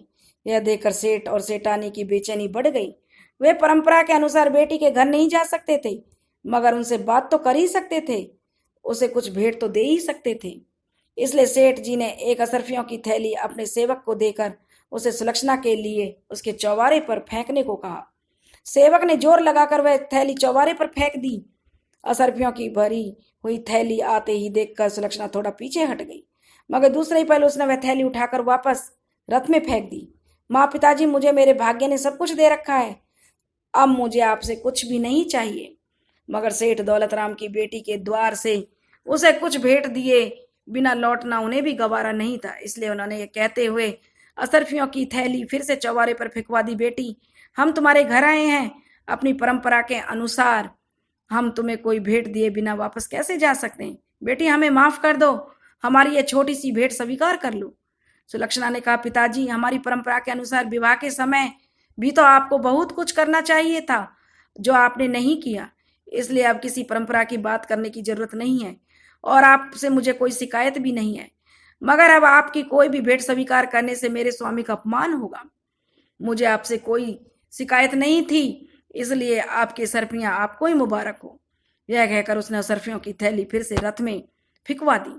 यह देखकर सेठ दौलत राम के आंसू निकल आए और सुलक्षणा की माँ तो रोने ही लगी। बेटी, अपने पिताजी से तुझे शिकायत होगी और नाराजगी भी, मगर मैंने तो तेरा विवाह दामाद जी से कराने में तेरी मदद की। मुझसे किस बात की नाराजगी है? सरफियां मेरी तरफ से भेंट समझ कर रख ले। बेटी, मेरी इतनी सी बात का मान रख ले। यह कहकर उन्होंने सरफियों की थैली फिर से हवेली के चौबारे पर फिकवा दी। सुलक्षणा हंसने लगी। माँ, याद है, तुम्हारे पास तो अपना है ही क्या? विदाई के समय तुमने ही तो कहा था। सुलक्षणा की बात सुनकर उसकी माँ कहने लगी सुलक्षणा, माँ, मैंने कहा था ना कि मुझे 10 रुपए दे दो। तुमने तो पिताजी की मर्जी के विरुद्ध मुझे कौड़ी भी नहीं दे सकती थी। तुमने ये सरफियां मुझे देने के लिए पिताजी की आज्ञा ले ली या नहीं? कहीं पिताजी तुमसे नाराज हो गए तो? मैं तो ईश्वर की कृपा से अपने घर में सुखी हूं, मगर आपका क्या होगा? आप तो कहीं की भी नहीं रहेंगी। जब मैंने विदाई के समय तुमसे 10 रुपए मांगे तो यही जवाब था ना आपका। मैं तुमसे बहुत प्यार करती हूँ, इसलिए पिताजी की यह सरफियां लेकर मैं आपको दर बदर नहीं करना चाहती। इसलिए आप अपनी यह सरफियां वापस ही ले जाओ और यही आपके लिए अच्छा है। यह कहकर उसने असरफियां फिर से रथ में फिकवा दी। सुलक्षणा ने असरफियों की थैली वापस रथ में फेंक दी, यह कहकर कि अब मुझे उनकी थैलियां नहीं चाहिए। माँ, तुम्हें पिताजी के साथ ही रहना, उनके साथ ही अपनी जिंदगी गुजारनी है। और अब सेठ दौलत राम का अहंकार हर तरह से टूट गया। वे जमीन पर बैठकर रोने लगे। उनके साथ सुलक्षणा की माँ भी रोने लगी। यह देखकर उनके आसपास काफी लोग इकट्ठा हो गए थे। राम सिंह, इसी दृश्य को तुमने देखा था कि भीड़ इकट्ठी होते देख सेठ सुदर्शन के सेवकों ने उन्हें खबर दी। इसी दृश्य को तुमने देखा कि यह क्या चल रहा है। उस समय सेठ सुदर्शन सुमंगल रघुनाथ भैया के साथ बैठकर मजदूरों की आवाजाही और उनकी मजदूरी का भुगतान कर रहे थे, उनको काम बता रहे थे। और वे सेठ सुदर्शन के जो जोहार करके अपने घर जाने के लिए बाहर निकल रहे थे। जो मजदूर थे, काम करके अपनी मजदूरी लेकर अपने घर जा रहे थे। सुदर्शन मजदूरों के भुगतान की जिम्मेदारी सुमंगल और रघुनाथ पर छोड़कर हवेली से बाहर आ गई। मगर वहां का जो नजारा था देखकर वे उनको बहुत बुरा लगा। उन्होंने तुरंत दौड़कर सेठ दौलत राम के चरण पकड़ लिए। पिताजी, आप ये क्या कर रहे हैं? आप कब आए? मुझे पता ही नहीं चला। भला आप जमीन पर क्यों बैठे हैं? चलिए, घर चलिए। सेठ दौलत राम जमीन में गड़ गए। इतने विनम्र दामाद का उन्होंने अपमान किया था, जो इतनी बड़ी दौलत का मालिक होने पर भी बेहद विनम्रता से बातें कर रहा है। वे रोते हुए सुदर्शन के चरण पकड़ने लगे। नहीं नहीं बेटा, हम क्षमा के लायक नहीं हैं। तुम हमारे द्वार पर आए तो हमने तुम्हारा बहुत अपमान किया, मगर तुम अब भी हमें पिता समान जो मानते हो, हम सचमुच क्षमा के काबिल नहीं हैं। पिताजी, बड़े यदि बच्चों को डांटे या मारे तो यह उनका हक है, मगर बच्चों को फिर भी कभी बड़ों का अपमान नहीं करना चाहिए। बच्चों की डांट या तो जो उनका आगे का भविष्य बनाती है, बड़ों को डांटी तो बच्चों का भविष्य बनाती है। आप घर के अंदर चलिए, गिले शिकवे तो होते रहेंगे। यह कहकर सेठ सुदर्शन ने जबरदस्ती सेठ दौलत राम को उठाया और उन्हें सहारा देते हुए बैठक में ले आए। उनके पीछे पीछे सेवक सुलक्षणा की माँ को भी बैठक में ले आए। कुछ सेवक वहां इकट्ठा हुई भीड़ को हटाने लगे। सेठ सुदर्शन ने सुलक्षणा की माँ के चरण छूकर आशीर्वाद लिया और अपने सास ससुर को गुड़ के साथ पानी पिलाया। फिर उनका हालचाल और रोने का कारण पूछा। सुलक्षणा का अपने माता पिता के प्रति रूखा व्यवहार देखकर उन्हें बहुत बुरा लगा। सेठ सुदर्शन अपने सास ससुर को अंदर सुलक्षणा के पास लेकर गए और सुलक्षणा को अपने माता पिता से व्यवहार के लिए क्षमा मांगने को कहा। सुलक्षणा ने अपने व्यवहार के लिए यह कहते हुए क्षमा मांगी कि यह व्यवहार तो उसने अपनी माँ पिता से ही सीखा है और उसमें उसका अपना कोई स्वार्थ नहीं था, कोई कसूर नहीं था। फिर सुदर्शन ने अपने सास ससुर को स्नान कराकर प्रेम से भोजन कराया। दोनों परंपरा का हवाला देकर सुदर्शन के घर भोजन करने से मना कर रहे थे, मगर सुदर्शन ने उन्हें यह कहकर भोजन के लिए मना लिया कि माँ पिताजी के जाने के बाद अब वही तो सुलक्षणा के साथ उसके भी माता पिता हैं और अगर वे भोजन नहीं करेंगे तो वह भी भोजन नहीं करेगा। सेठ दौलत राम के सेवक सेठ सुदर्शन का बेहद प्रेम पूर्ण व्यवहार देखकर उसकी तारीफ करते नहीं थक रहे थे। 2 दिन अपनी बेटी के यहाँ सेठ सुदर्शन का व्यवहार देखकर 2 दिन अपनी बेटी के साथ रहकर सुदर्शन के साथ सास ससुर अपनी तरफ से बेटी दामाद को अपने साथ लाए हुए सभी उपहार और धन दौलत देकर मथुरा वृंदावन के लिए चले गए। उन्होंने निश्चय किया कि वे अपना बाकी का जीवन बांके बिहारी के चरणों में के दर्शन करते वृंदावन में ही व्यतीत करेंगे और बीच बीच में अपनी बेटी से मिलने जयपुर आते रहेंगे। देख बेटा राम सिंह, मैंने तुम्हारे सवाल की पूरी तरह से जवाब दे दिया। अब तुम बताओ, तुम मेरे जवाब से संतुष्ट हो या नहीं। यदि तुम संतुष्ट हो तो हम अगले पड़ाव के लिए यात्रा की तैयारी करेंगे, क्योंकि पिछले एक सप्ताह में हमने जयपुर और इसके आसपास के सारे दर्शनीय स्थल देख लिए हैं और जयपुर के व्यंजनों का लाभ भी उठा लिया है। सेठ मनसाराम ने अपने सेवक राम सिंह से कहा। राम सिंह ने सिर झुकाकर कहा, मालिक, आपने न केवल असरफियों की थैली उछालने वाली घटना के बारे में अच्छी तरह बताया, बल्कि आपके जवाब में शामिल कहानियों से मुझे बहुत कुछ सीखने को मिला, जो जीवन भर के लिए मेरी अमूल्य संपत्ति बन गया है। दोस्तों, अगर आपको हमारी कहानी पसंद आई हो तो प्लीज़ हमारे चैनल को लाइक करें, सब्सक्राइब करें और शेयर करें। राधे राधे।